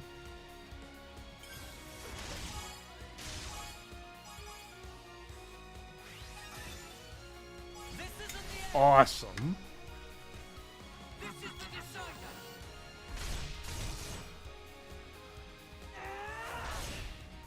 But yeah, no, like the poetification of media. Look at all that damage. Good lord. Where did all the damage go? We still got the overkill. What? Holy shit. What the hell? When did that happen? We just want to pass through. We're not looking for trouble. Come on, guys. What's your problem? Juniper! Imogen's at her limit. She can't keep going. That was a gaming moment. Huh? Spark! No need to have an analysis had their life too. when we could So have close. aesthetic. That's very The unfortunate. the aesthetic of We'll numbers. have to retreat then. Yeah, you might What was want all that to. about? Weirdos. Guys, they just did 370,000 damage to us Noah, at once. I think what's we've wrong? got to leave. I was just thinking. About that archer, they seem quite the formidable opponent, to be sure. That's true, but there was something else about them. Say, you don't think... Those soldiers' flame clocks. They might be getting low. Oh, come on, Noah. You'd better not be thinking of offering your assistance. It's hard to put into words, but something's off. What, and you think we have time to be traipsing around on this whim of yours? It really bothers you? Yeah. Give it up, Tyone. Once Noah's like this, there's no stopping him. Oh, why do I bother? Besides, Noah's intuition's usually pretty on the mark. We could just take a look. A tiny little peek? Fine. I can see no amount of reasoning is going to dissuade you. However, if it turns out to be nothing, we head straight back and move on. Acceptable? That's fine. Okay, let's move. We should be able to catch up to them if we follow their tracks. Follow footprints. Hey, it's just like Astral Chain. In certain quests, characters will leave behind footprints that can be followed. Look, all I'm saying is that that's pretty awful luck for the people we're chasing, that they left footprints on this surface. That's throwback. That's like Bad Luck Brian throwback bad luck. Walks on metal, leaves footprints.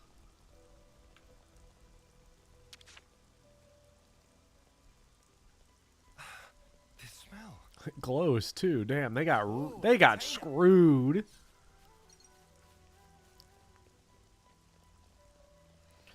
This is this is just a more unlucky variation on our usual big line. We shall not deal with this.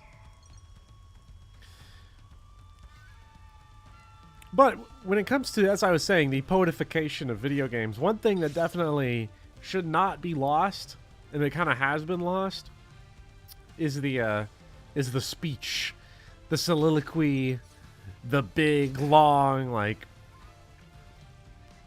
moment where the character just voices their thoughts. I think we've given up way too much into the realm of, in real life, people just rattle on endlessly unartfully, which is what I'm doing right now. through here. But how? But Doesn't look easily traversable. in does art, it? people have the Yeah, opportunity I can't see us to getting across there not speak anytime like soon. that. We could always take a detour. Look, this way. Yeah. Thanks, Tyon. Like I said, we can't afford to be hanging around here. Come on, we haven't got all day. Nimble little so-and-so sliding down here on a rope. I wonder if they could teach me to do that. You can get a surprising amount of. I will be excited to learn how to actually do that because we've been seeing those things the whole game. Well, isn't that something? I think a lot of people misinterpret the idea of like what What's with that one?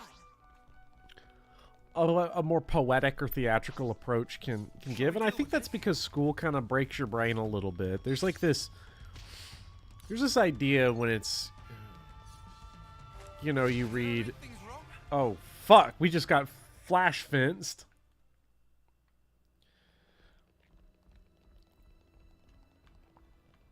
Damn, and we got throttled backwards. My progress.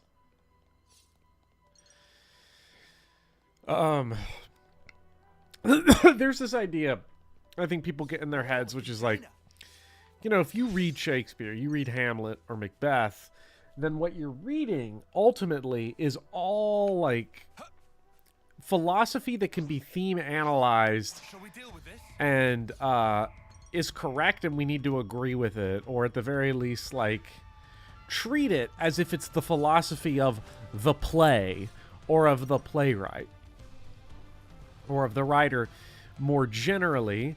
One of my favorite speeches in all of Shakespeare is tomorrow and tomorrow and tomorrow. Because what happens in that speech, I think a lot of people will read that speech as saying that the play itself is nihilistic and says that life doesn't matter and that our lives are short and we're going to be forgotten. That is the speech where the line, "It is a tale told by an idiot, full of sound and fury, signifying nothing," comes from. When in reality, what's actually happening there is that's like Macbeth's mental state. That is his reaction to the situation that is going on. That's not a larger worldview.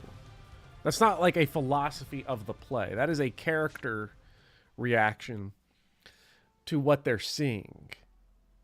And I think when you take that approach to both writing and reading, it becomes a lot more interesting and it frees you a lot. You don't have to dedicate everything to like, here's the theme of the work and we're going to have the character say it. This is this person's reaction to what they are seeing. To us. We didn't come here to fight you. We can free you from your flame clock. Free us? You don't have much time left on yours, do you? We can help you with that, so if you just... Stop attacking you?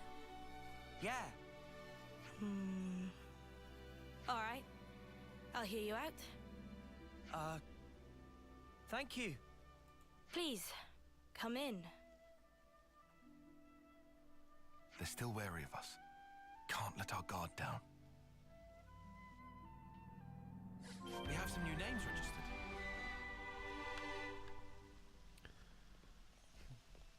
New allied colony data. This happened in Yik. It was savagely mocked by every single person that played it. And I know you said you're not explaining Yik in 200 characters, although I am going to be curious to go see, you know, read anything about it. Well, steal their plants! Steal them! I got your carrots, I got your onions, your mangos.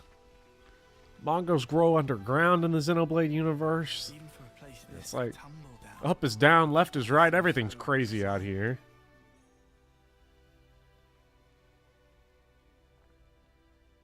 I've seen a few colonies with dwindling flame clocks before, but this one is especially bizarre. It's like they're not trying to survive here at all. Do you get that impression?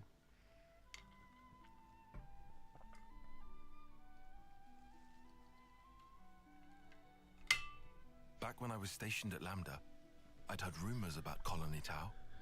What did they say? That deep in the forest, there's a colony with some very peculiar customs and traditions.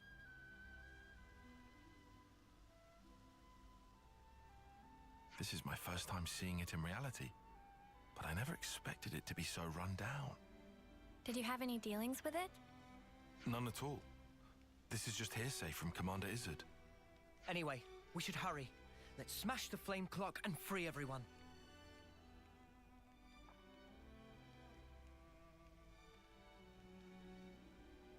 It being an abandoned colony, we are continually starved of sufficient life sources.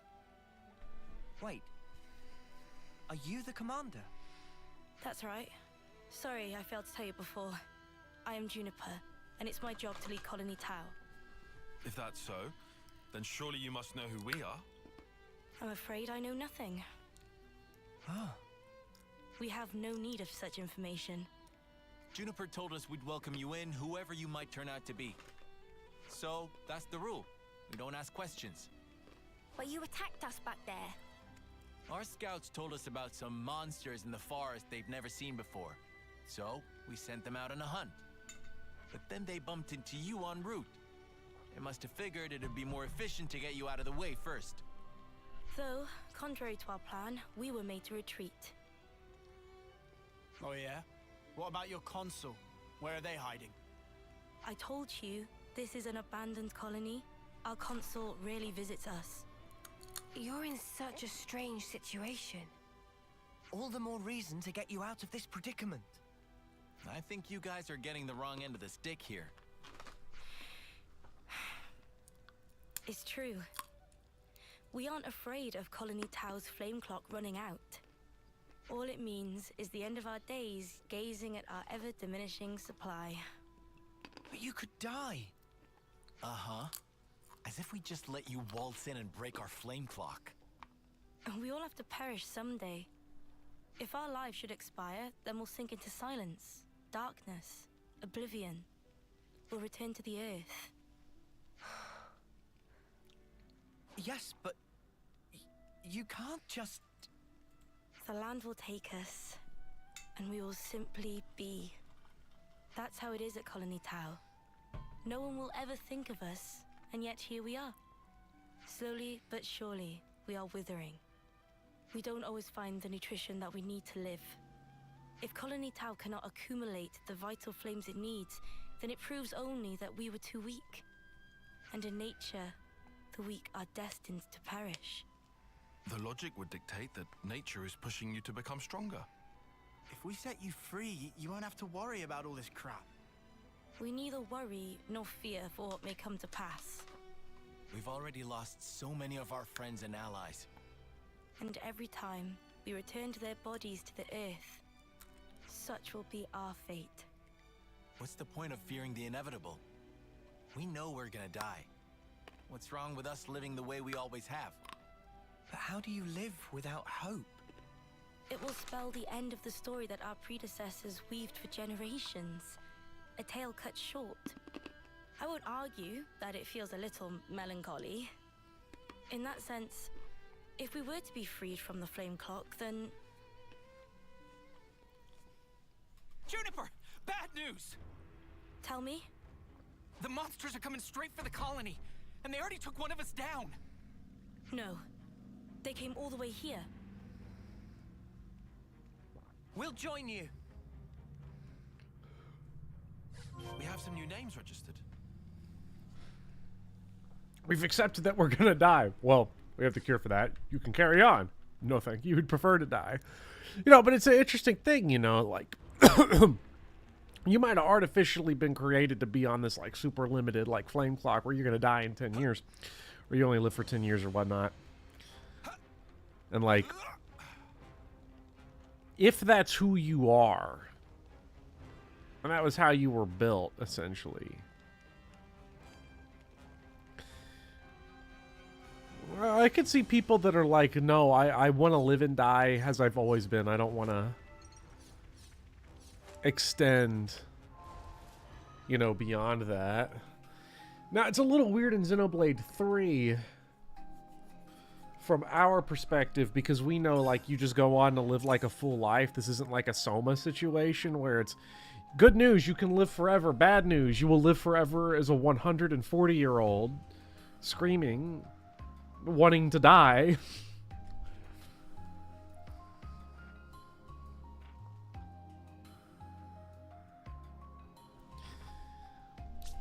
But if you're like so convinced that that's who you are, that would existentially be impossible to break from it, you know? I see it. I don't agree with it, but I understand it.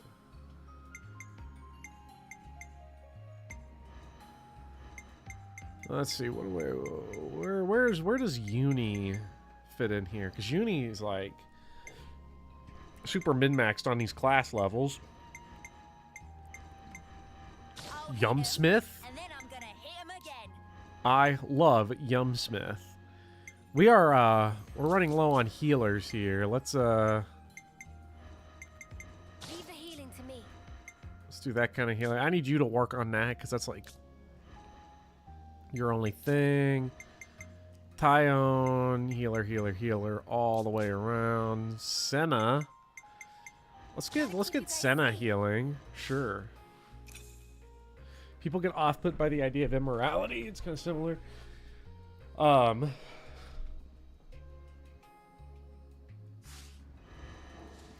Like this section right here, I think with this specific like thematic situation, or not thematic situation, the literal situation that's going on, you could make like a whole Juniper, just be like its whole own arc. This is perfectly fine. We'll defeat them right here. Juniper! What are you? Whoa, what the fuck happened to the music there? We'll back you up. That felt like a SRPG Maker moment. Ability as well. Here we go.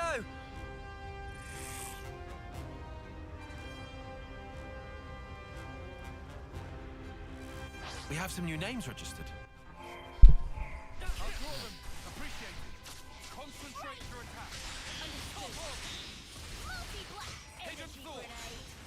I forgot to equip all of my second accessories. I really sold the bag on this one. Oh, we're gonna get fucking killed. Oh, there's no way we're gonna make it out of this one alive. There just ain't no way.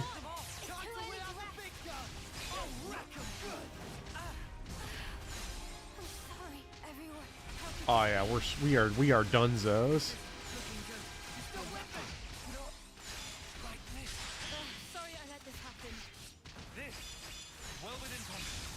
Come on, Tyone, it's time to die, I guess. I would say time to smash, but we're gonna lose our Saber Strike smash move now.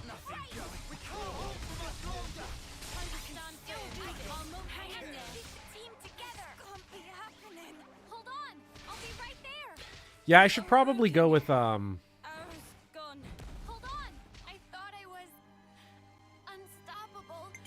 should probably just use my good classes. It's always a balance, you know. Do I want to level up my classes? Probably worth it to just have like actually good healers on the field. Would be like not a terrible idea.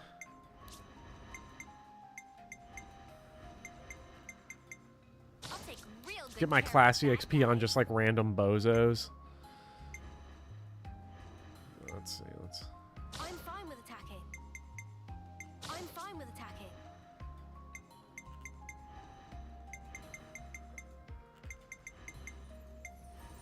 I can take care of support.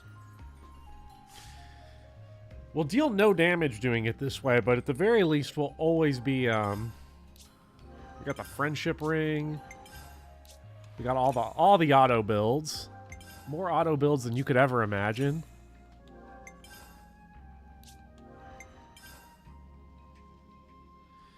Clarify, I was comparing the way Juniper doesn't want to leave the flame clock and the way most people talk about immorality is a curse. It's a perspective thing, you know, because if like your whole life, everybody you know is like 10 years, and then you imagine living to be 70. You know, oh, there we go. We got flash fenced. You know, going from living to 10 years old to 7 to 7. I'm just saying 10. Was it 10? Was it always 10?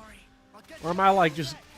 We are getting like clapped. Like Uni's HP bar is like just disappearing over and over and over again. Sorry I let this happen. Butterfly flame. It is 10. Okay. I was right. Nice.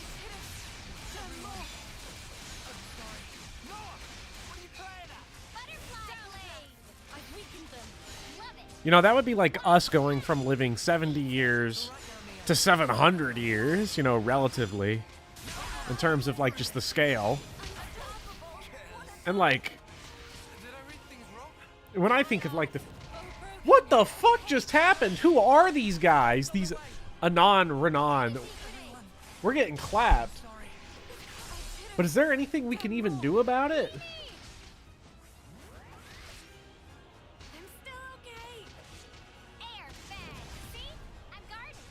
I certainly wouldn't want to live to be 700 years old. I'd like to live long enough to beat this fight. Butterfly flame. I thought I was unstoppable. They're 3 levels higher than us.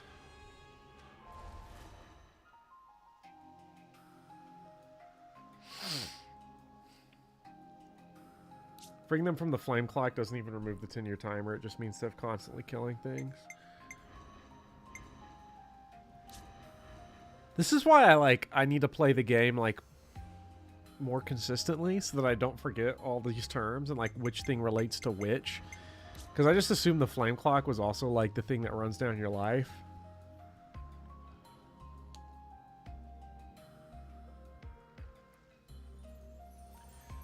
Let's see. I'll keep us safe from harm. Nothing but tanks, attackers. Nothing but tanks and healers, and then an attacker. Perfect, honestly. And having it be the worst attacking class in the game should probably put Tyone in like an actual good one, so this stops happening.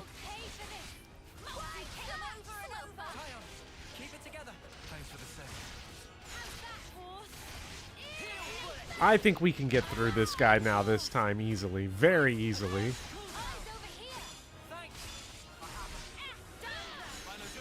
And especially if we are... This is one of those fights where it's like it's all going to come down to... If you can kill one of them, you win the fight.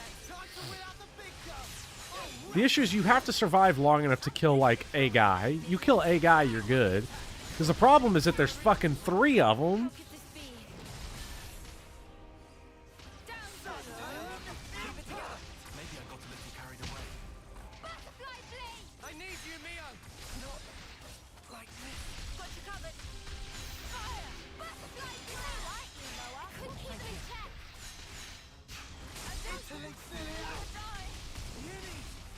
Also, being able to go robot would be nice whenever we can reach that point. Which we're still interlink level 0, even though we've got off like 3 of them. Not a fan of this. Can we get bleed on them? Actually, let's just chain attack. Get rid of one guy here. Now we've got this. During chain attack, boosts damage dealt to low HP enemies by 70%. I wonder what qualifies as low damage. Ah, so we've got 3 of them now. So now we want to do like AoE stuff, like this one, like AoE sleep and different things, because the AoE attacks, like they actually do their AoE moves, right? What's your thing? When chosen, increases damage ratio by 50 percentage points. Like, the damage percentage there would be 200% when Juniper attacks. So it'd be good to, like, end on that, I think. Have her be, like, the final attack.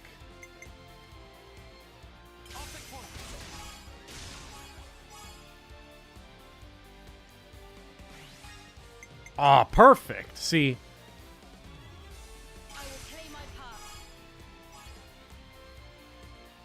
The little tattoo on the character tells their lifespan. That's right. Nice! Look at that. You got our AoEs. We got it all.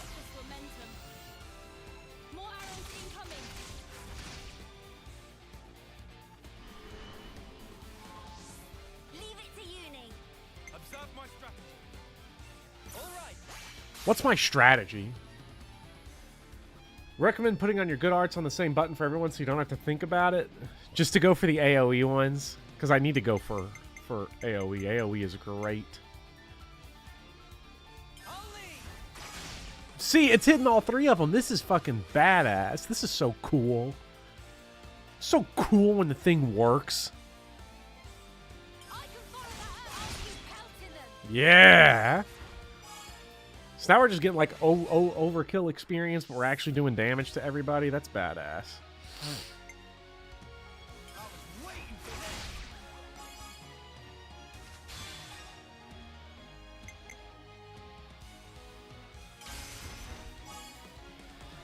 I am curious to see what their HP is gonna be. Why? It really is 360 no scoping. Heroes don't get the attacker bonus, so it's rare to lead either of them. Bravo. Oh, Tyone. We doesn't know us. We just don't want to do Mio yet. Maybe we'll do Uni.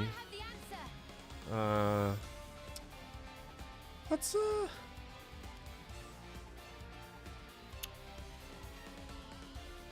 now let's do Uni.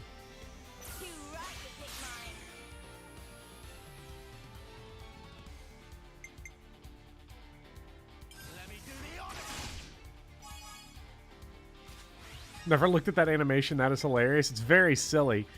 It just feels like off compared to what everything else here is. Oh, I don't think I hit the AoE one. That sucks. Whatever. We will hit the AoE one on this one, though.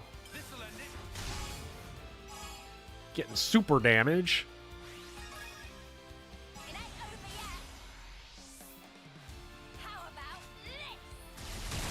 Okay, we're getting 2 back. Hopefully it's 2 good ones, not 2 trash ones. Yeah, no, that's fine because we win. We'll get the 100% for free. So we just need to use me. I think people were saying Noah and Mio do the most damage, so we'll just go with that one. I don't know how if there's any way I would never know that. So I guess it doesn't matter, but damn, chain attacks early on is badass. Okay, we put one guy to sleep at least. Chain attacks early in a fight with big mobs is really cool. Alright, finally, something for Senna to do.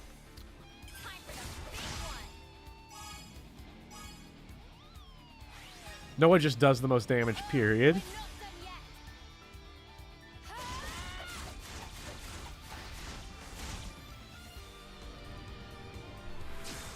Tyone, back in action. Tyone will just clear it instantly, so...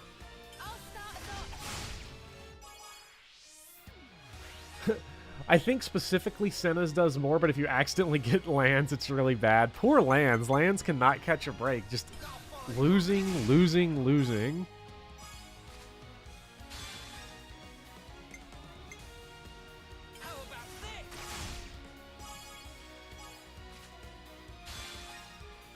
The fact that the other enemies are not getting like the big damage multipliers is what's going to make the damage happening to them not seem as big, but like this is still really nice. Can we clear 200? Let's see if we can clear 200. Yes. Didn't mean anything, but you know.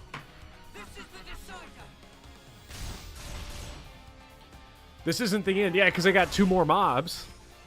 The damage does get multiplied for AoEs. Really? Okay, so we might have just at least come very close to winning outright. Really hoping we just won outright. 571,000 damage. Damn! Oh, they're still living it up, I guess. Sometimes brute violence is the answer. Fuck yeah. Tyone keeps winning. Statements like that. Let's get some. Actually, no. Let's do art follow up. I feel like that's. I don't know what that means, but we'll take advantage of it.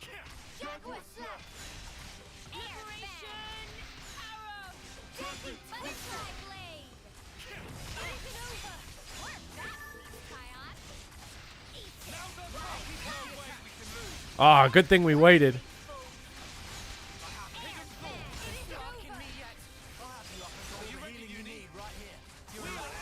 All right, let's go.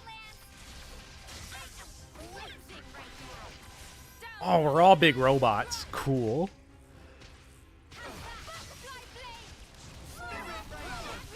Come on. I want to get the big nuke attack. We're not going to get it. He's going to die. I want to do the big nuke. No. We're too good. We were too strong. Damn.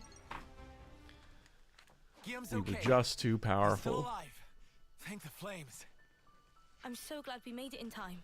I'm so glad. Again, accept my thanks. We couldn't have done this without you. Don't worry about it. I suppose it's strange of me to talk about the laws of nature when I fear losing my friends. Not at all. Honestly, that seems like the most natural thing of all. When you told me that you would release us from the flame clock, I thought that if you really were telling the truth, it would make life easier. But at the same time, I began to hate the fact that I was looking for a way out. Looking up at our clock, seeing the life ebbing away. I'd already accepted my fate. And letting go of that state of flow, wretched though it was, after so long, I was scared of what might happen if we did. Juniper. Noah, your words at the time seemed so appealing to me. I could not destroy the collective efforts that became the colony and everything it represents with my own two hands.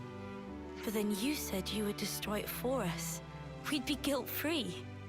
If that isn't appealing, then what is? You must have been aware of how tragic it is to simply await death. That's why you invited us, isn't it? Even now, I'm not afraid of dying. But I hated the idea of losing those I hold dear. When I saw my friend lying there, I remembered what you told me, and for a brief moment, I felt the grip of fear. I felt so weak and helpless, yet at the same time I didn't want to let go of my dear friend. So I must have closed myself off. I stopped thinking, closed my eyes and covered my ears. Perhaps I was simply waiting for the inevitable release. Even so, we have to keep thinking. That's right. Even if there are things we'd rather not see, we still need to look. And breaking out of your shell, scrambling in desperation for a way to escape despair. That's not what I call being weak. You've defended this place for so long. Why? Because you're strong. And once you're no longer shackled by the rules of the flame clock, you can accept a different reality. You can become stronger still. I know it. We can. You can. It won't be easy, far from it. But we'll help you. Juniper, it's your call. We've made it this far thanks to you. Yes, I suppose so. If there is a possibility that you can release us from the clock, then please. And if not, it's not like anything's changed.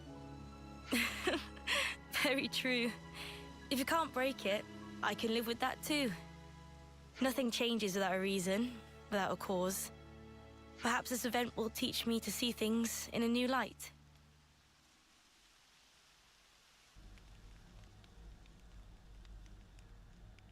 Here we go!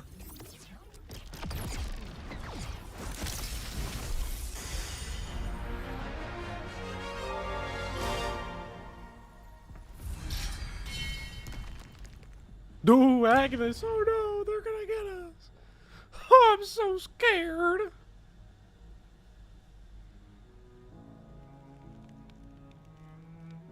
I see acceptance is actually surprisingly easy when it comes down to it.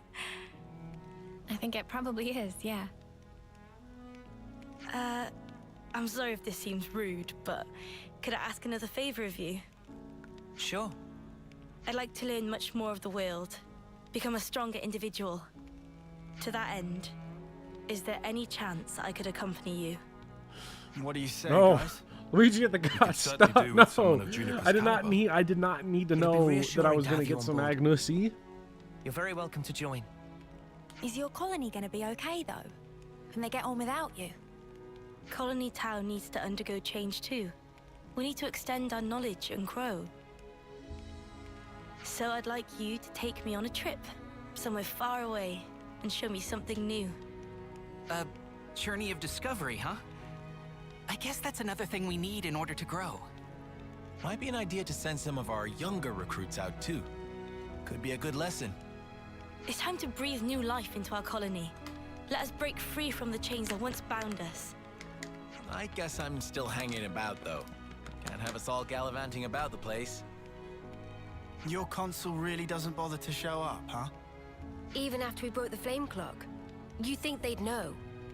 Better this way, if you ask me. Still, we shouldn't rule out the possibility that they'll make trouble for you. If something happens, you tell us immediately, okay? Sure, can do. We'll be counting on you. Well, we don't have all day. I think it's about time we made tracks, no? You're right. Time to move then. Well then, everyone. Don't worry about us. You know we can handle ourselves. We'll prove that Colony Tau can be so much more. Yes, I'm sure it will be. Off you go then, skedaddle. The colony's staying right here, waiting for your return.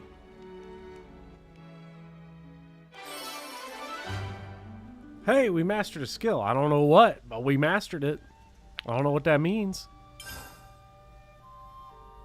But we shall see.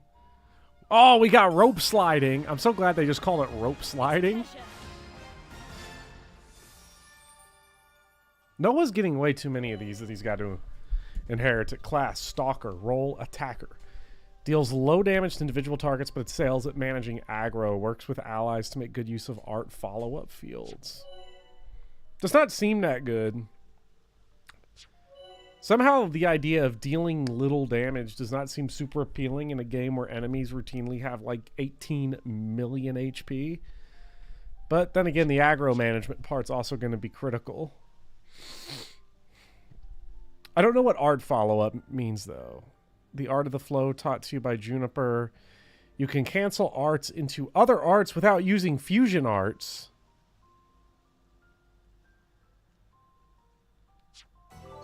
Wait a minute. So did this just become more Xenoblade 2? We have some new names registered. So does this mean... So I can go boom into boom into boom, you know, a B into a Y into an X. And it's all clean. Damn. I've been dying for that. Let's go ahead and put you in Stalker. Let's get back to Yum Smith. Uni's at level 10 or 1 on everything, so we'll probably she's maxed out all the healers. Let's put her in let's go Ogre, why not?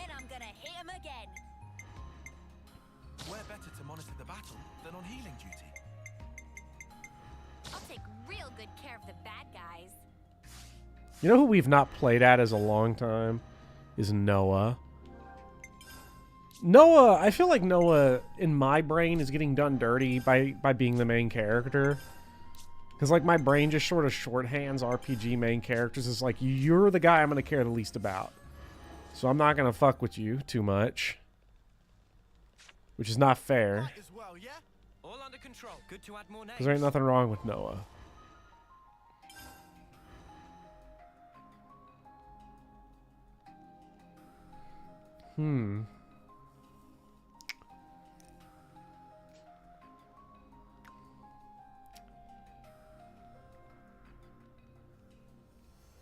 Juniper was in my party for the next 5 to 10 hours because you weren't aware of class SP throttling.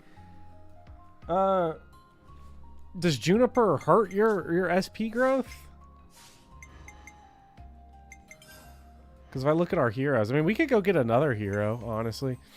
It's a shame we just still can't use Ethel. Ethel's fun. We never really used Riku and all them a whole lot.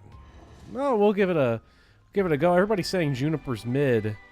But we shall see.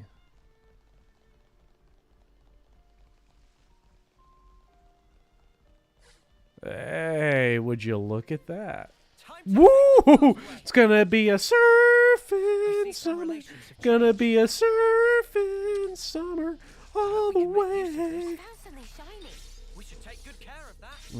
Banana coin. Let's get up there. Okay, so that whole arc there with Juniper did feel like... I see what you were saying, Drace, and it felt really rushed because we just beat up some, like, generic-ass monsters. It's not even like a guy. Let's say it was, like, an hour long, you know, gameplay plus cutscenes, and there was at least, like, a character or something that we had to fight, you know, maybe some external conflict along with the internal conflict, because you got to pair them together. But that was just generic monsters. You know, to go back to, like, we were talking Macbeth tomorrow and tomorrow and tomorrow earlier, that'd be like if he gave that speech after, like, some rando NPC in the play dying, like Seaton or something, instead of Lady Macbeth. It's like, I don't know, maybe we need a little more like a little external conflict going on there, I think, to really make it, like, land home. That one definitely felt rushed. But this is also like a gigantic, massive game. You can't nail all of them. We do get this funky cape, though. And sometimes that's all that really matters. Oh! It's gonna be a surfing summer all the way. Some madman sat down and wrote a Macbeth Part 2. Is this true? We've so got to do that again. Like... What on earth could happen in Macbeth 2? Macbeth 0?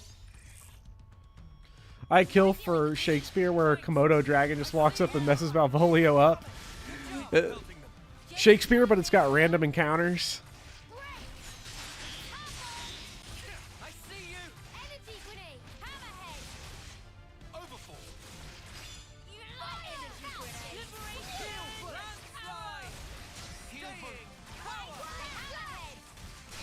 Oh, we did the...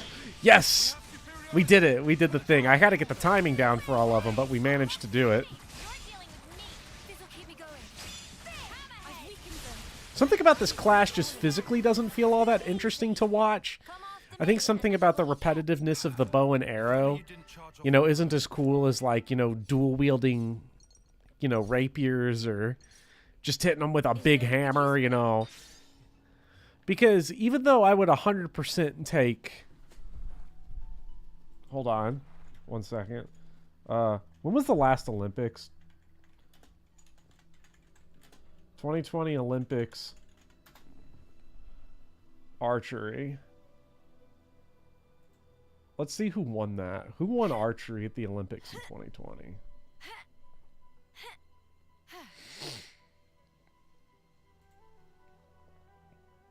Met Gazaz, who won for Turkey. If I were in, like, a fight, if I were in a hit something fight, you would much rather have Met Gazaz on your team, 2020 Olympic gold medalist in archery, you know, practically. But if you wanted it to be fun, you'd want Daryl Isaac on your team. Like, that's just the way it works, you know? It's every year that's a multiple of 4. Well, yeah, but then it's also the Winter Olympics, so it's always it's 2 or 4, and I couldn't remember if we had the Olympics last year or not, which we didn't.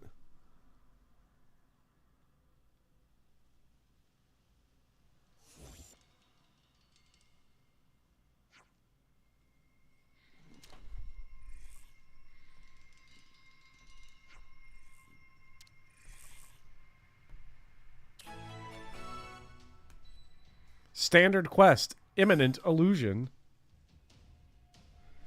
Yeah, with the disruption of COVID, I didn't know either. Great. No, we need our metal dude out. I'll never remember all the names of the heroes, but that's okay. I've dedicated too much of my brain power to remembering names of completely meaningless Shakespeare characters. So, again, hoping for the future where we get random encounter. Elizabethan theater, but...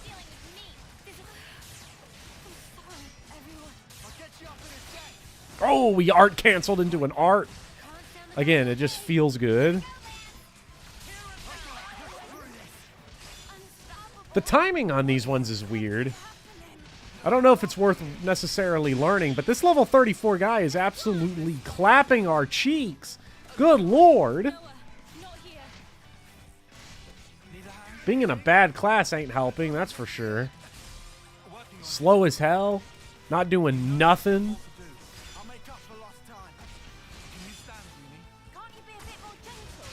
There we go. If we could just get like a chain attack or something.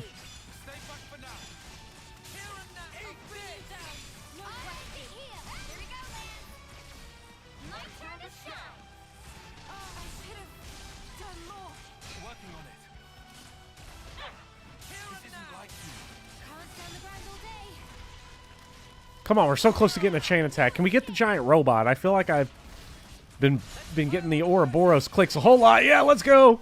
Wait, no, they were still in a giant robot. Did we blow it?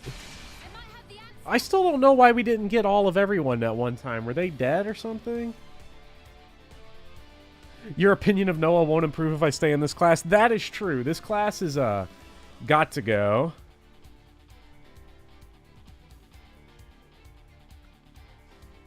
It has got to go. Macbeth Part 2, The Seed of Banquo. Oh my god. Hey, what's up, Michael? Some Like It Hot was hilarious. Oh, that is the legendary line to end the movie. I can't marry you. I'm a man. Nobody's perfect. It's so great. Oh, wait, what are we doing? Oh, yeah, we're fighting enemies and monsters and stuff. Turn Noah into an archer. I didn't know it'd be this bad. What's your skill? When chosen... Oh, yeah, you're the increases ratio by 50%. Not bad. But, you know... Not the best.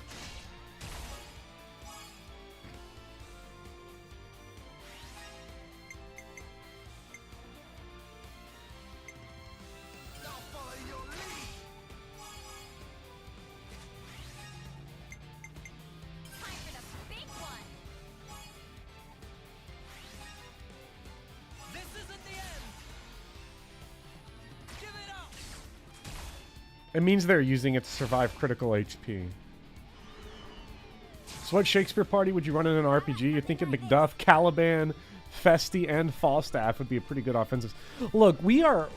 It honestly sucks, kind of, that, like, Shakespeare wasn't writing in the age of fandom because... Well, I guess he kind of was. It was just 400 years ago, so we don't have the internet forums from back then. But, man, people would love Falstaff if he was, like... Basically Zeke, but with more philosophical grounding.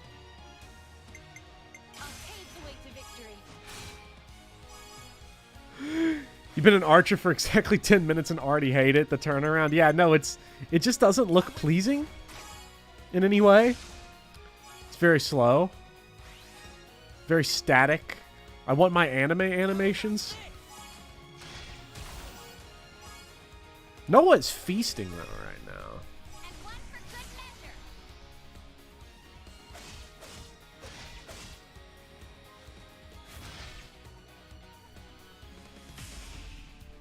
Oh wait, I should have done the Ouroboros. I'd completely forgotten. Oh, well. Maybe it's... Yeah, we just killed the damage, so I guess it doesn't matter. Oh, what just happened?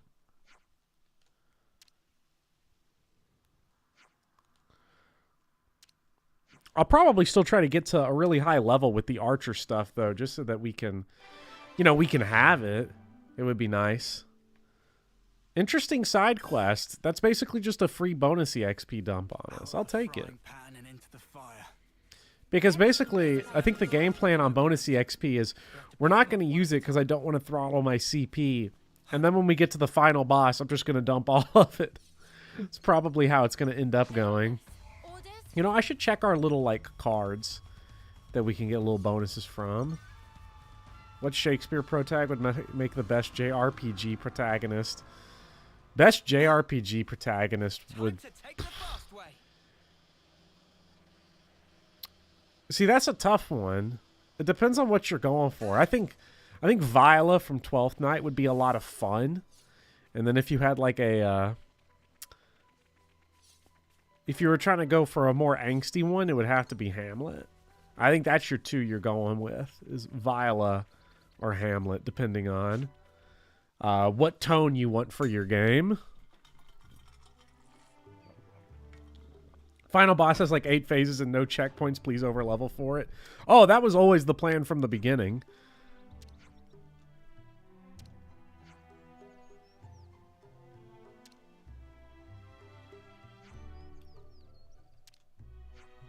If you've never read 12th Night, read 12th Night. 12th Night is fantastic.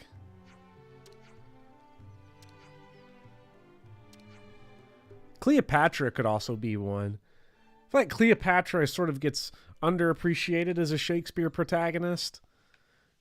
Partially because the tragedy of Antony and Cleopatra is not like super famous, even though it's one of like... It's part of the big sequence. Antony and Cleopatra is part of the big sequence where he wrote like Hamlet, Othello, Macbeth, King Lear, and Antony and Cleopatra all like back to back to back to back. But the fact that Cleopatra's like more famous as a historical figure than as a Shakespeare character kind of throws a wrench into it. But people, I think people sleep on that. Nice and clean. Favorite one you did in school is Macbeth. Macbeth is so good. It's so short, too. That's also a big advantage of it. Teaching Hamlet the last time I taught it made me realize that it's... Yeah, that's peak. But it's twice as long as Macbeth.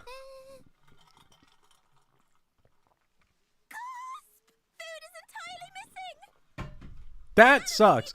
Not even burned residue on the sides. They fucking took the whole shit. The rations should have been divided equally. Manana walked more than used to today. Tummy was rumbly grumbly. Not much we can do, though. Not now. Manana, look, we've still got a ways to go. So you're gonna have to get used to rationing stuff out, okay? Macbeth is short, but Lorenz supports are long. Seems like favoritism. This is me, being elitist, as I always am. You can't stop me. I'm just built different. I'm always going to be an elitist scumbag, and no one can take that from me. Not me, not you, not no one. I cannot believe Manana even got the fucking cruddy bits off the side of the pot. Like, there wasn't even a hint of nothing. Oh, shit, we have a... Oh, God, we've got us a Xenoblade 2 arc going on. I've been dying for one of these.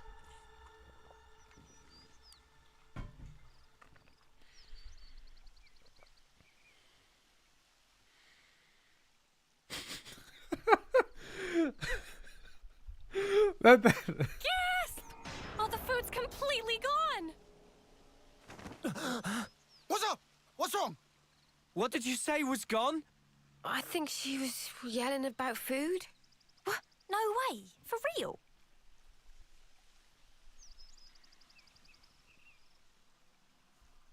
Friend sure did not just put elsewhere and forget. Nuh-uh. I'm positive it was right here. Indeed. I checked it myself before I turned in. Like, everyone's talking about the gas, but it was the slide back animation that got me. No way. That I'm still thinking about it. Came out of nowhere. So good. So funny. Manana will leave no plate unpolished. That awful, false accusation! Not even Manana ever stooped to such crude, vulgar behavior. All right, we get it. Just chill out already. Manana refused to become frosty. This now matter of honor and dignity. For starters, I know Manana was feeling a bit peckish, but she can't have eaten up the lot. So who then? Yes, characters talking over other characters. I fucking love it when they sound mix dialogue like that. Not enough people try this out. It's great. A feather? But what kind? I found tracks here. Nobody's blaming you here. These footprints. I think they're Turkin? Mystery solved then. A Turkin feather. So, they raided our supplies. Lands can stop apology. Honor and dignity of Manana left in tatters from vile and baseless accusation. Come on, please, lighten up already. Great unironically, yes, Well, like I'm dead accusations serious. aside, It's a technique that doesn't get used enough. You can't overuse it Guess we'll have to go because it can be foraging. tiring. But use it a little bit, and it's great. It still amazes me that at no point in Fire Emblem Engage did anyone cut off another character and say, shut the fuck up. Better get to it. Right. They're too polite. Anyway, that clearly too much eat. Manana is bottomless pit. Meh? Well, had Riku know Manana is dainty eater. Not denying. Lies and deceit. On this day of days, Manana will have retribution!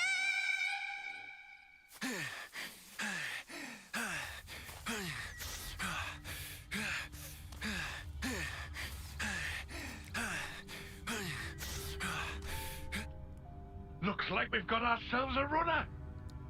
Slipped out from the castle. Is this okay? He could Oh, God, imagine. I hope that dude on the left takes off his suit and reveals that he's Wide Mallows. Not to worry. If he does make contact, they'll come. Really? Ouroboros are simply like that. Well, if you say so, we can probably take your word. Right, O? Certainly. As you say, P, we probably can take his word.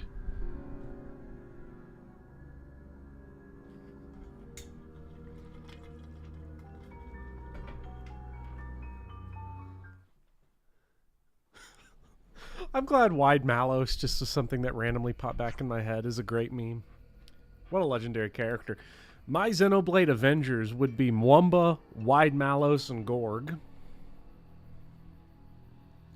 Since we're already out here gathering food, we could think about building up a reserve of stuff that'll keep for a while. That's a good idea. What would that be? Mushrooms?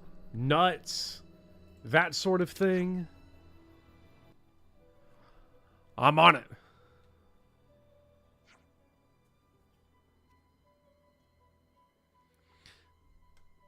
Just barely missed out Supervillain Pond because I showed up late. Hopefully it was a thinker moment. It was not. It wasn't as cleanly a thinker moment as I was expecting because we got thrust right into like a big fight, and then I saw big numbers, and I had a gamer moment. I didn't use gamer words. Let's be clear. I don't use gamer words because I'm not like a gamer. Oh, I'm not gonna go do that. But I had a gamer moment. Screaming about numbers and stuff, so it kind of got spaced out a little more and a little less clear, but still, you know, good moment in the game. Got a couple of banger cutscenes here. Wait, if all the Mobies are letters, then W must be Wide Mallows. Well, it's water under the bridge now. No point in talking locks after the Arden's already bolted, am I right? Let's just get to the searching already. Very well. Hi, my name's Tyon, and I'm upset. An annlude? Oh, not an annlude. Look at that guy go.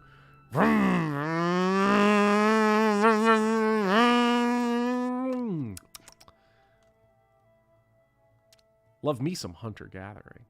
God, this feels so human retro. What's sad? Love a Nopon villain. Then I remembered Banna. Look, Banana versus Manana. Manana clears. Banna, whack as hell. Because that gave us Poppy QT. This is something decent. To be fair, Poppy's not the problem. It was that damn Nopon that was the problem. Whatever his name was. I'm blanking on it. Because I benched his ass forever.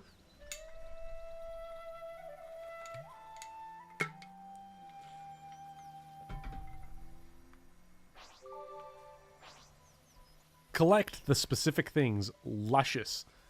Filet. Alright, time to beat the shit out of some goats. Feels a little, These are strong goats. Could these goats have beaten that dragon from earlier?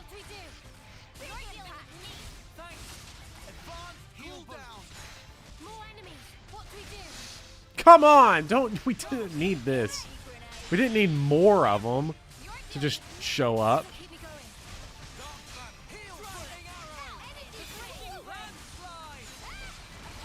We're gonna have to really try to go mega robot here.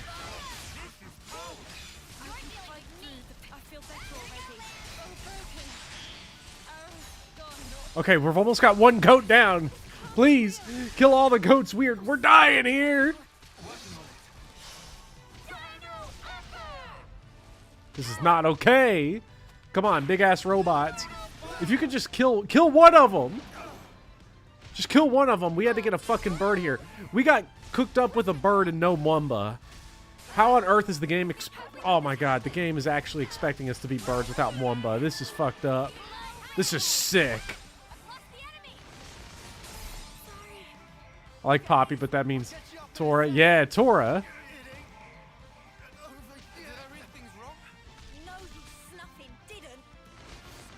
It's this damn bird.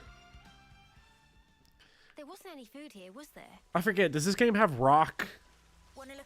Can we throw rock to like not have to fight those big ass birds?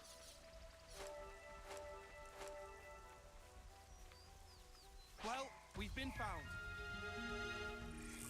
Keep your attacks focused. Okay, now let's just all stay right here quietly.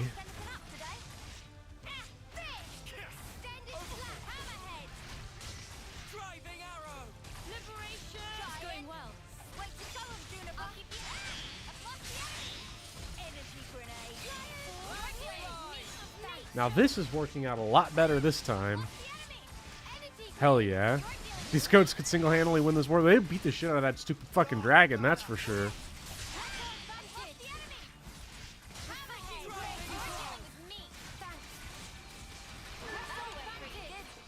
Okay, we've got a luscious fillet.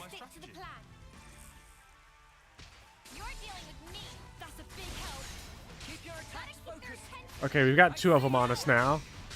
That sucks. As long as that bird doesn't come anywhere near here. We're aggro managing now. I would have a lot more respect for sport hunters if you had to do this to bring home a trophy. Could you imagine, like, every time there's a scandal of, like, some rich, like, mall lawyer who, like, goes and fucking kills, like, some endangered rhino? If they were at least like, look, you don't understand, bro. We had aggro lines all over the place. It was just like that video game, Xenoblade Chronicles X. It was intense. You're like, you know what? At least he was gaming out there. You know, if they did call it gaming, a lot of people would probably respect it a lot more. You know, the big game market, they're doing poor optics right now.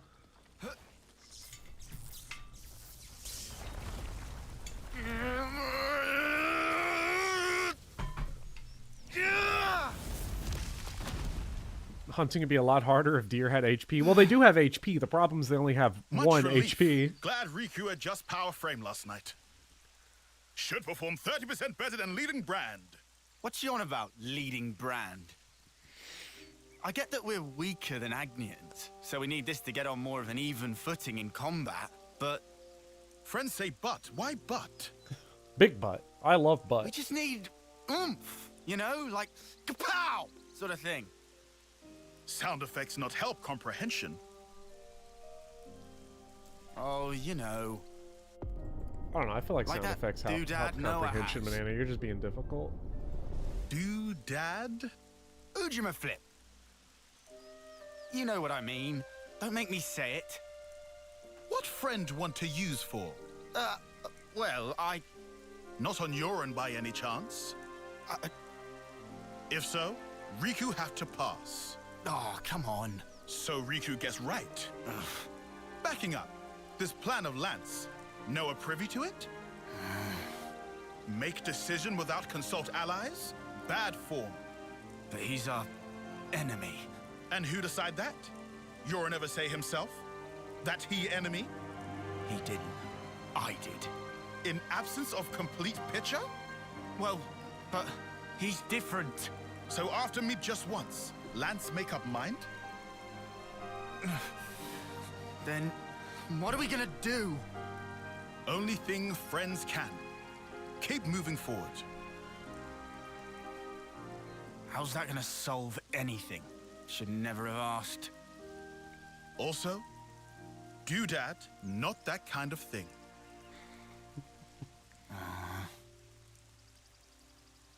Now that's poetry. Doodad, not that kind of thing. That's badass right there. That line is flames.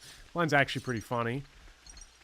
I'm enjoying this little... There's a little side arc that I'm enjoying that's probably actually gonna, in real time, take longer than the previous colony.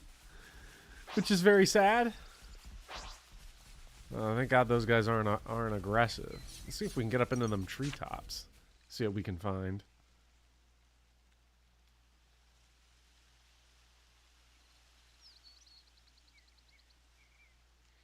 Kind of looks like that area in Halo 1 before you fight the flood. And by that I mean Hey, there's look. trees and grass. It's a really odd looking tree.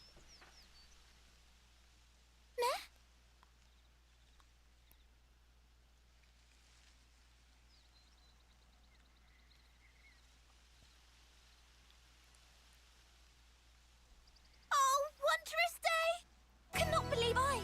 It's fruit of legend, bright fig!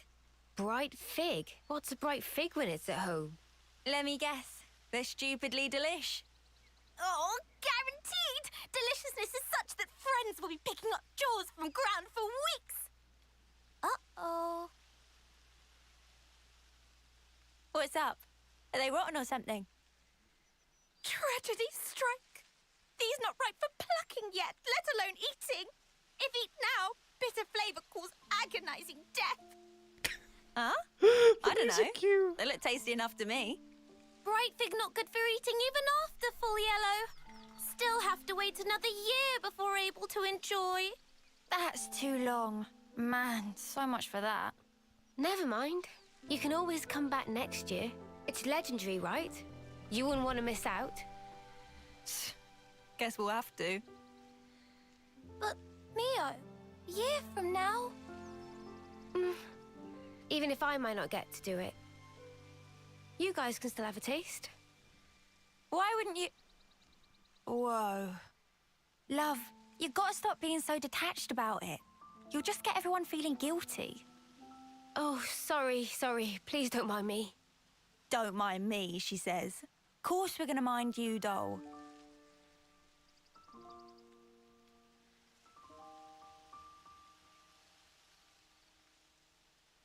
Hey, how can you be so casual about it? What do you mean, casual? I assure you, I'm not. I'm actually pretty flustered. You defo don't look it. If it looks that way to you, well, that's because I shouldn't even be here. What do you mean? This life's a gift from a dear friend. It should have been me. I should have died out there that day.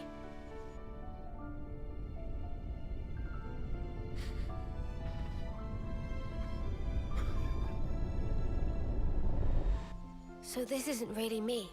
I hate that I'm I just living laughed on not her at the time. cutscene, but at what you said, Drayson. Maybe Gran that's why. said, I hope you all have fun next year without me at Christmas. So it was not at the cutscene. Gotta be clear. Chat's just making me giggle.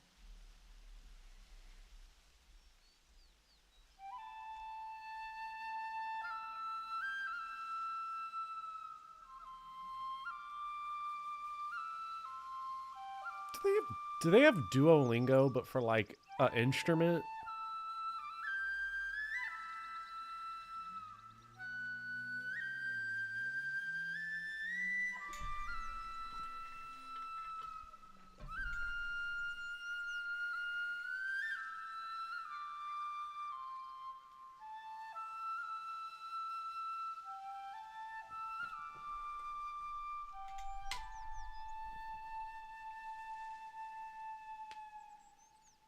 Somehow, that reminds me of us.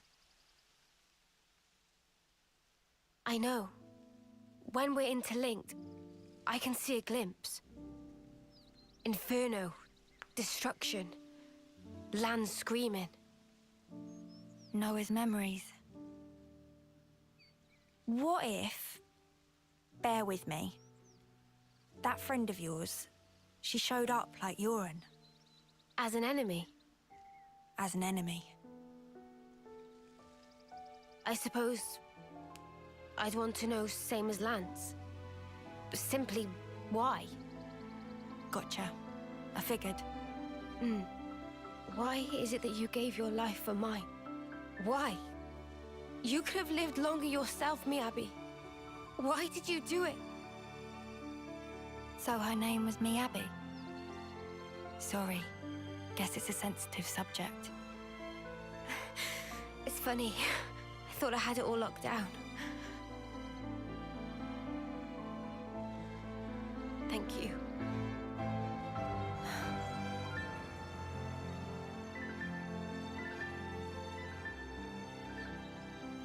Whatever a reason, I'd accept it. The facts. Whatever the truth may be. And that's it? No looking back? Well, my de facto partner's running full steam ahead. I mean, I can't very well go backwards, can I now? Your partners now, eh? I suppose you are at that. I wonder, how does he see things? I think there's more food to find over there. You're right, Cerebro. That was a really good reuse there of the animation with Manana holding it up, because it didn't feel like...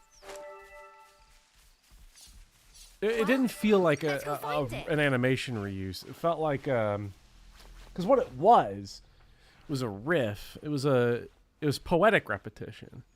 It was...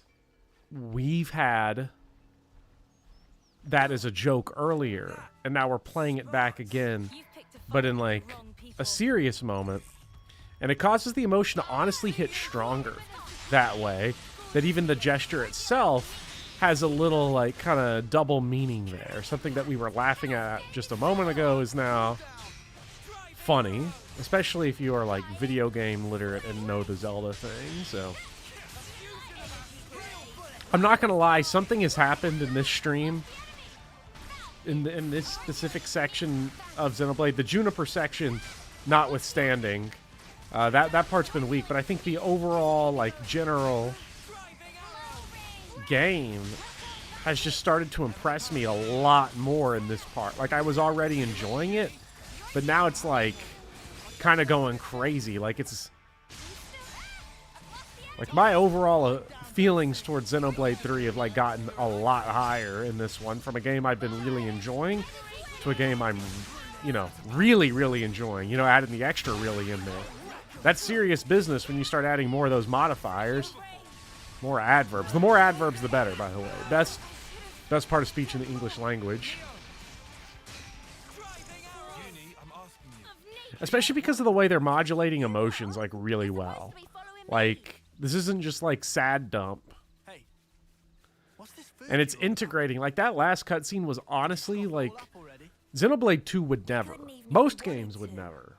Very few. It's very challenging to have a cutscene that cleanly goes from an emotional beat, like from comic relief, to a really sad scene, just that cleanly. Like, that was clean. Because the music, when it comes in, is a joke. Just like the Manana picking up the fruit animation is like a joke. Like, Manana freaking out that, oh, we're all gonna die from eating the fruit. It's funny, and then you get the kind of ironic I have to go back to see if this is the case, but I feel like the music didn't even stop.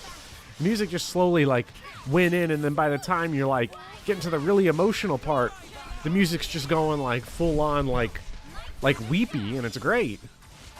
Adverb redemption arc? No, that was pure irony. Adverbs still suck. Adverbs, you gotta know what you're doing. Dangerous part of the speech to use. It's artfully subdued in contrast to blushy crushy, yeah. And I hate this, being a Fire Emblem guy, I hate that Engage has slowly become like my shorthand, my synecdoche, my stand-in for poor JRPG narrative delivery. Like, that's just what it is at this point. So I'm like contrasting it with that. And it's like this game is doing a whole lot with... It's doing a whole lot more with essentially the same. You know, this game is just as loquacious as Engage, but it is getting a lot more out of it. Partially because on like a formal level, it's doing a lot more. You know, we have character and model repetitions, and like on a technical level, it's not great. It's not the greatest.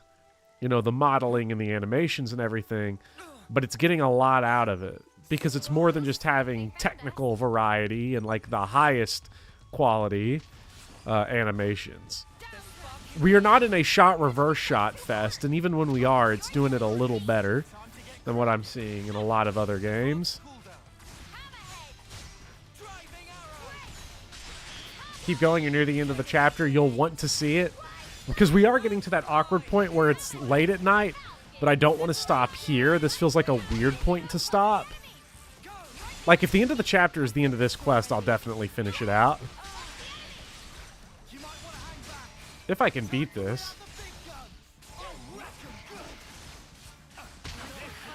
What on earth is happening? Oh, it's because I didn't focus attacks, because we was fighting a dude. And then the game was like, what if we're fighting a million dudes? Kill him, kill him, kill him. Get us the EXP before we go out. Okay. Whew. What a relief. We got EXP.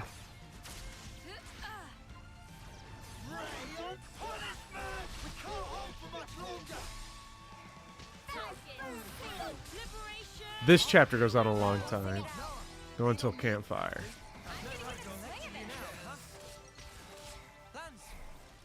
Oh my god, there's just too many guys. I need to remember that, like, I can do this. But I've got my Dark Souls moves.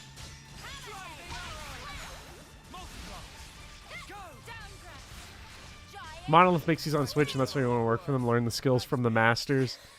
I mean, if you can get this out of this fucking piece of shit technology, then hell yeah.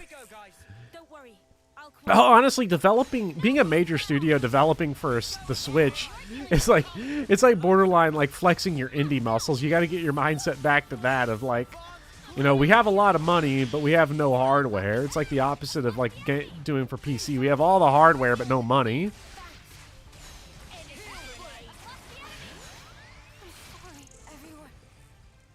Again, somebody said it, and I don't remember who it was, that like a game like Engage just kind of felt like they gave up on it at a certain point. They ran out of steam. Like, we've got to clear this out.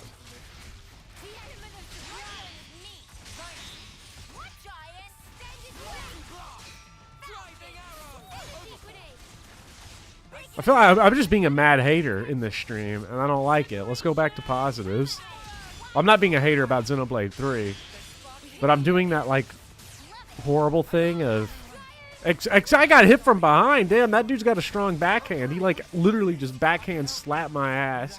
Oh, the second guy got involved anyway. Okay, this is great. Fine. Whatever.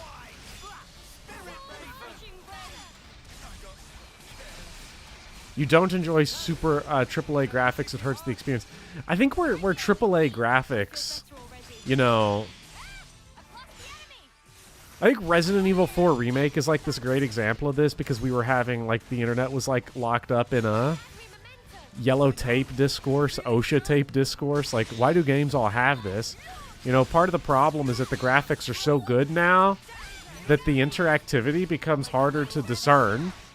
It actually becomes a lot more frustrating because stuff is not obviously interactable or not interactable in a lot of high, you know, quality games. I also think AAA graphics, in a certain sense, it's not even necessarily the graphics that are the problem. It's that the games that have graphics that are that technically sophisticated also happen to be Sony boat games, which doesn't help.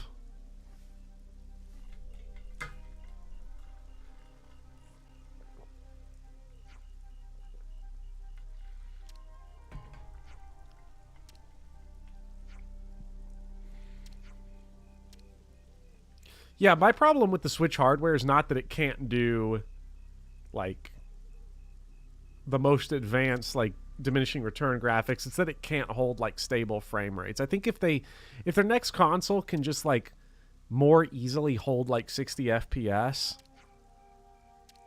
and a higher resolution, then we're, like, good. It doesn't need, like, all the hyper crazy stuff, the ray tracing and all that nonsense. It just needs performance stability.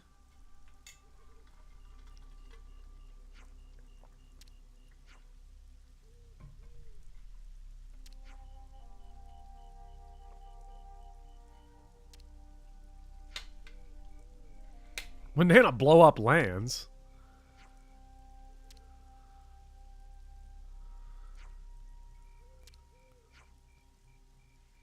I mean, Microsoft doesn't put out exclusives. I don't know what Microsoft's endgame is. They've kind of got themselves in a weird situation of, like, current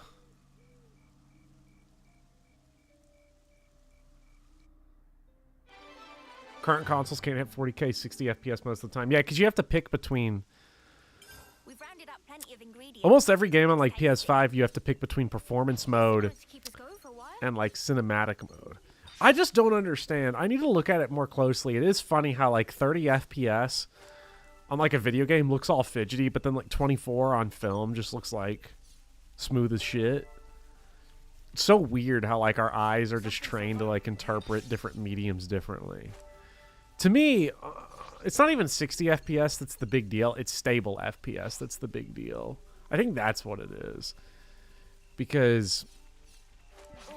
you know, like, Bloodborne's a great example of that, because, like, everyone, like, ripped on Bloodborne for being locked to 30 FPS, but really the only time Bloodborne has any issues is when its FPS tanks, when the frame rate just kerplunks in, like, the two areas that it can't handle. All right, then. That should be us good for food now. Yeah. Looks like that'll last us a little while.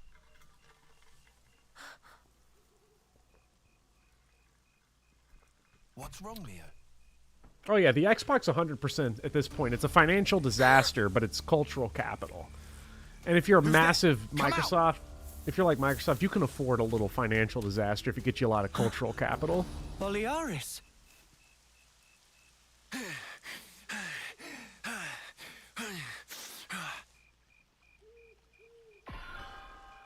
Good lord! I'm gonna double dip on the joke. What is happening in there? Aurora Borealis? Yeah, much better. I owe you. What are you doing over this way? I thought you were going to the castle. Yeah. No, I went. And this is what I got for my trouble. Ouroboros So, Borealis. tell us what happened. We saw Mwamba's ghost. It's... I know, Termina, you wanted to go back to obscure Shakespeare characters, but Mwamba... It's like seeing Banquo's ghost. You see Mwamba's ghost, it haunts you. It tears at you. It destroys you. But why, Your Majesty? Why would you attack Colony 4? You came into contact with Ouroboros, did you not? I'd call it burning out the contagion. Contagion? You're implying we've been contaminated? Have you not? You've been removed from the protection of the flame clocks. You no longer need to wager your lives in battle. Who struggles not in life deserves not to live. That is the compact of our nation, and moreover, the truth. Majesty, my queen. Yet, to punish you all for fate's machinations would be a misstep. Therefore, I shall grant you a chance. What must I do? Eliminate Ouroboros. You want me to... Noah and the rest? Naturally, I am cognizant of the fact that the enemy is wily and capable. I have no intention of sending you alone.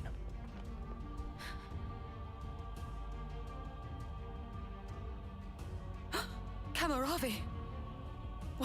Why are you here? Ethel. How? But you're not even on the same side. Entertainment. Pardon? Those who have been released from the Flame Clock's sacred indenture cannot be affected by the Mobius Iris. To bring you back under control, I would have to force your rebirth. But that wouldn't be nearly as fun. The power you two wield surpasses even some of our consuls. I have great hopes for you. Ethel, Kamaravi. Wait, yo, how did I just now make this connection? Her design is like, what's her name? Melia? Got the head wings, the curly hair up at the front, the little loop back. I feel like maybe I might have screamed that in part 2, but I've forgotten that I realized that, and I just realized it specifically again. to kill Ouroboros. Just a coincidence? The tune-up might take a little while. Pay it no mind. You don't have much time. The two of them are after your heads. You're sure of this? Really?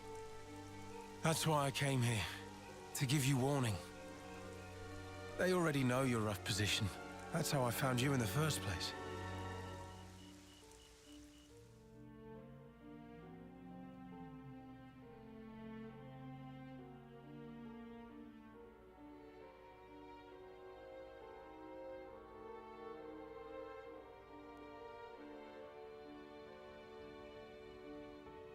What's this?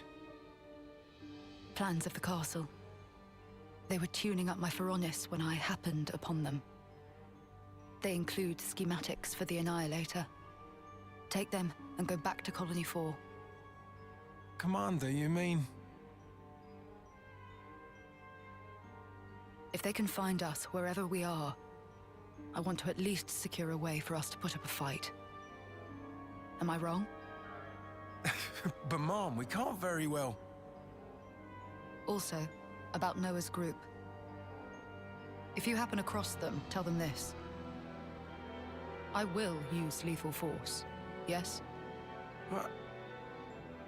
Furthermore, tell them I wish them all the best of luck. I hope they reach their goal. Commander?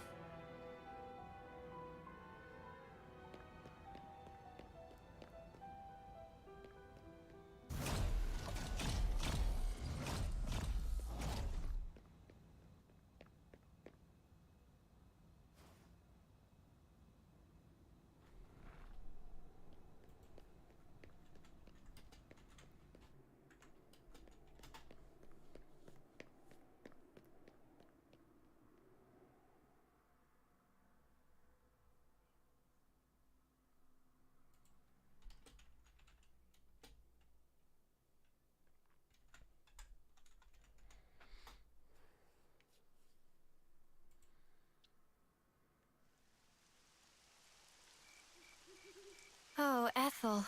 She sounds serious. And still telling us to just keep going? Well, that's Ethel for you. Hard-headed as they come. Won't she get into trouble because of you slipping out? Hardly. I'm just one missing foot soldier. No one's gonna pay it any mind. But your wounds earlier. Truth is, air from falling off a cliff on the way here. It was dark as snuff. Are you tugging my wings?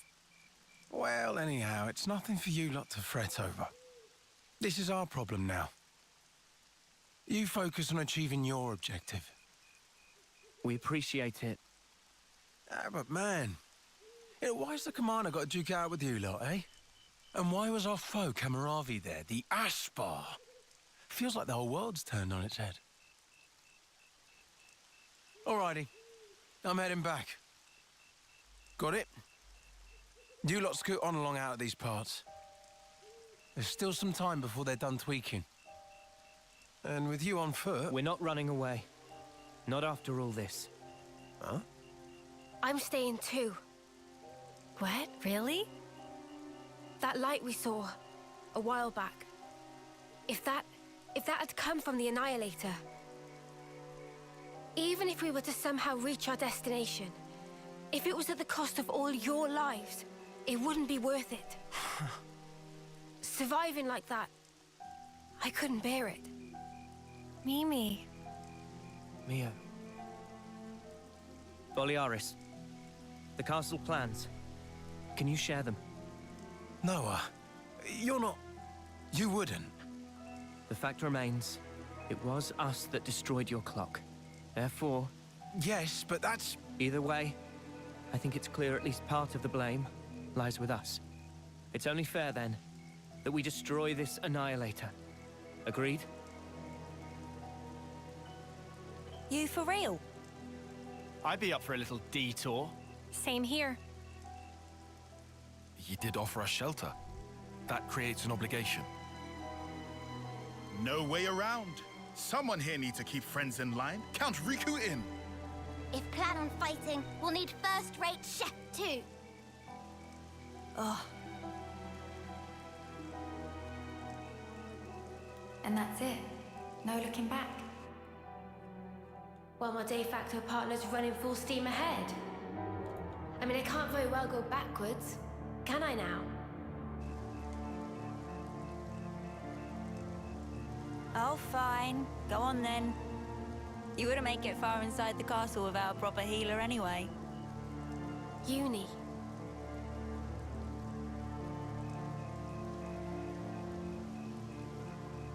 Thanks, guys. You're the best.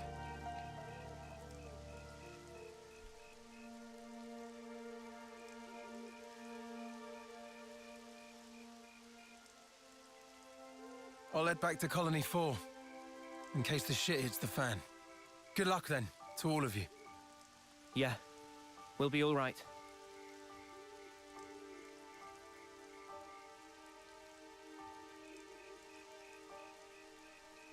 Remember, we're up against the castle.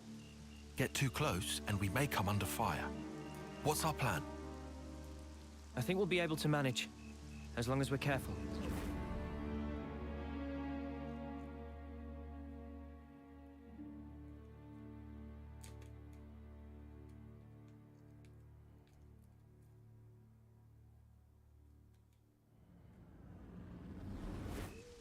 Come to think of it, you used to go to the castle for Offseer training once a year, right, no? The Black Fog. Is there much there? There's actually quite a bit. Around this time, the whole area is shrouded in it. They couldn't find us in that cave in Neil Valley, right? And you think we can repeat that? Maybe. Using the fog to approach is clever, but risky. What if an annihilation event occurs? You know, I hadn't really given it much thought up until you mentioned it. But, oddly, it hasn't been happening. Seriously? I'm not sure why. Behind the castle, there's an ether deposit being mined, in an area facing a lake. The ether being obtained there is then delivered into the castle through a freight entrance. So that's where we'll get our sneak on. There won't be anyone in the containers. If we can just get to them, without being spotted... Then we can get into the castle.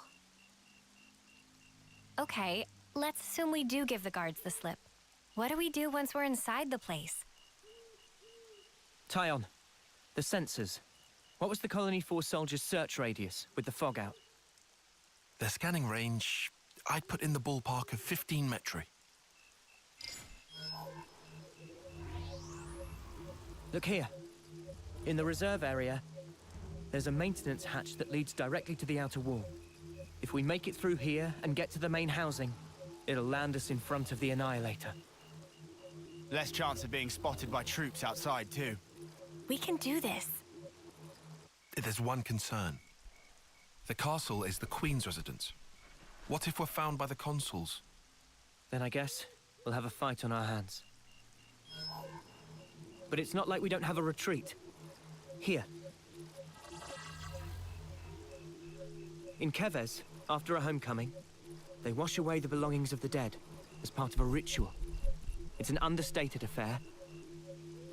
And the channel they use for it is here. It flows straight out, connecting to the lake outside the castle. I see. So we open a hatch near the annihilator, ride the current, and we should come out right at the lake. More Snuffy and water. Every time we run, why do we always end up getting drenched? I mean, feathers are a bitch to dry. Every time being our grand total of once. Well, let's just hope we don't have to fight. That's the ideal case. That's it then. Ready whatever supplies you need. Then we can go. Fuck yeah, this is Does Uni have to hang upside down on a clothesline like a bat? These are bat wings. We get to go fuck up a castle, destroy. Oh, this part's gonna be cool. I mean, outside of the whole like, we could do this shit. This fucking plan's not gonna go the way they're saying, because 100% we're about to get like mad level betrayed. But that's beside the point. Let's also crank up Juniper to level 37 because our heroes get bonus EXP. I do not.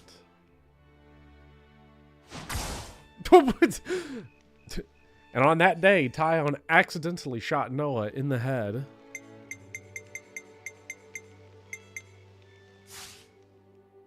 Let's keep things on a tight. True JRPG story twist. It goes off without a hitch. That would be great. Okay. That's actually, I feel like Juniper, they're just like not that good. So we'll switch over to, who do we want as like just that dude on the front line? Probably. Riku get job done right. Well, let's switch back to Riku. We ain't done Riku in a Let's make the most of our break, guys.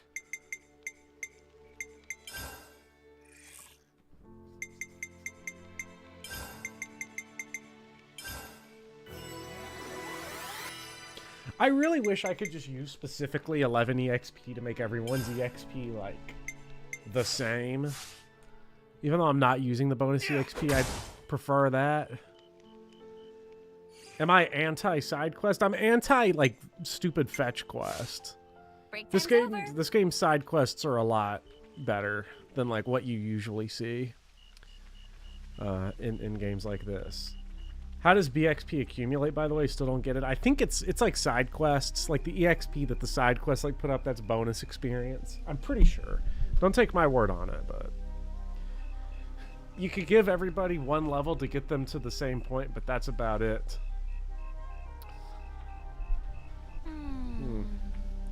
Well, we'll see. This is the perfect point to end, though. 3.5 hours, 9:45 p.m. We've got us a plan. We're going to go storm a castle, destroy the gigantic, space laser beam. It's not really a space laser beam, but it sounds a lot more cool if you call it a space laser beam. So that's what we're going to call it. What did she just say? Did she just say my boobage is everywhere? Gotta keep nice and limber.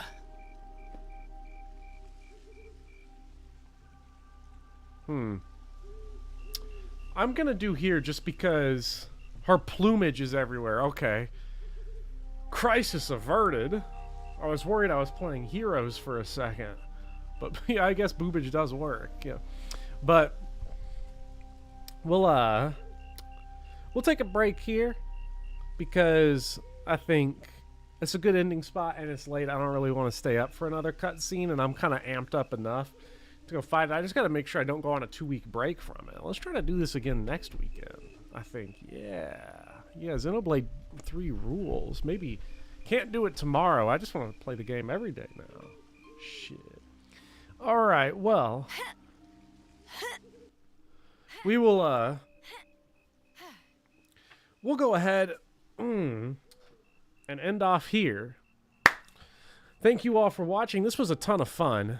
It's getting really fucking good. So I'm excited.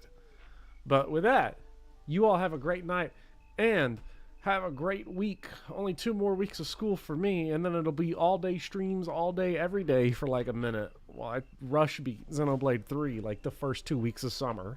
So you all have a great night. And thank you for showing up. See you guys next time. Bye-bye. Oh, my plumage is everywhere. I should write this all down. And I'll say, just running through this. Good night, Jules, Oppo Panda, Drayson, Termina, Lord Pent, Luigi of the Gods, Cerebro, Guilty Oregano, Becklin, and to everybody else who may just be lurking, and Michael. Goodbye.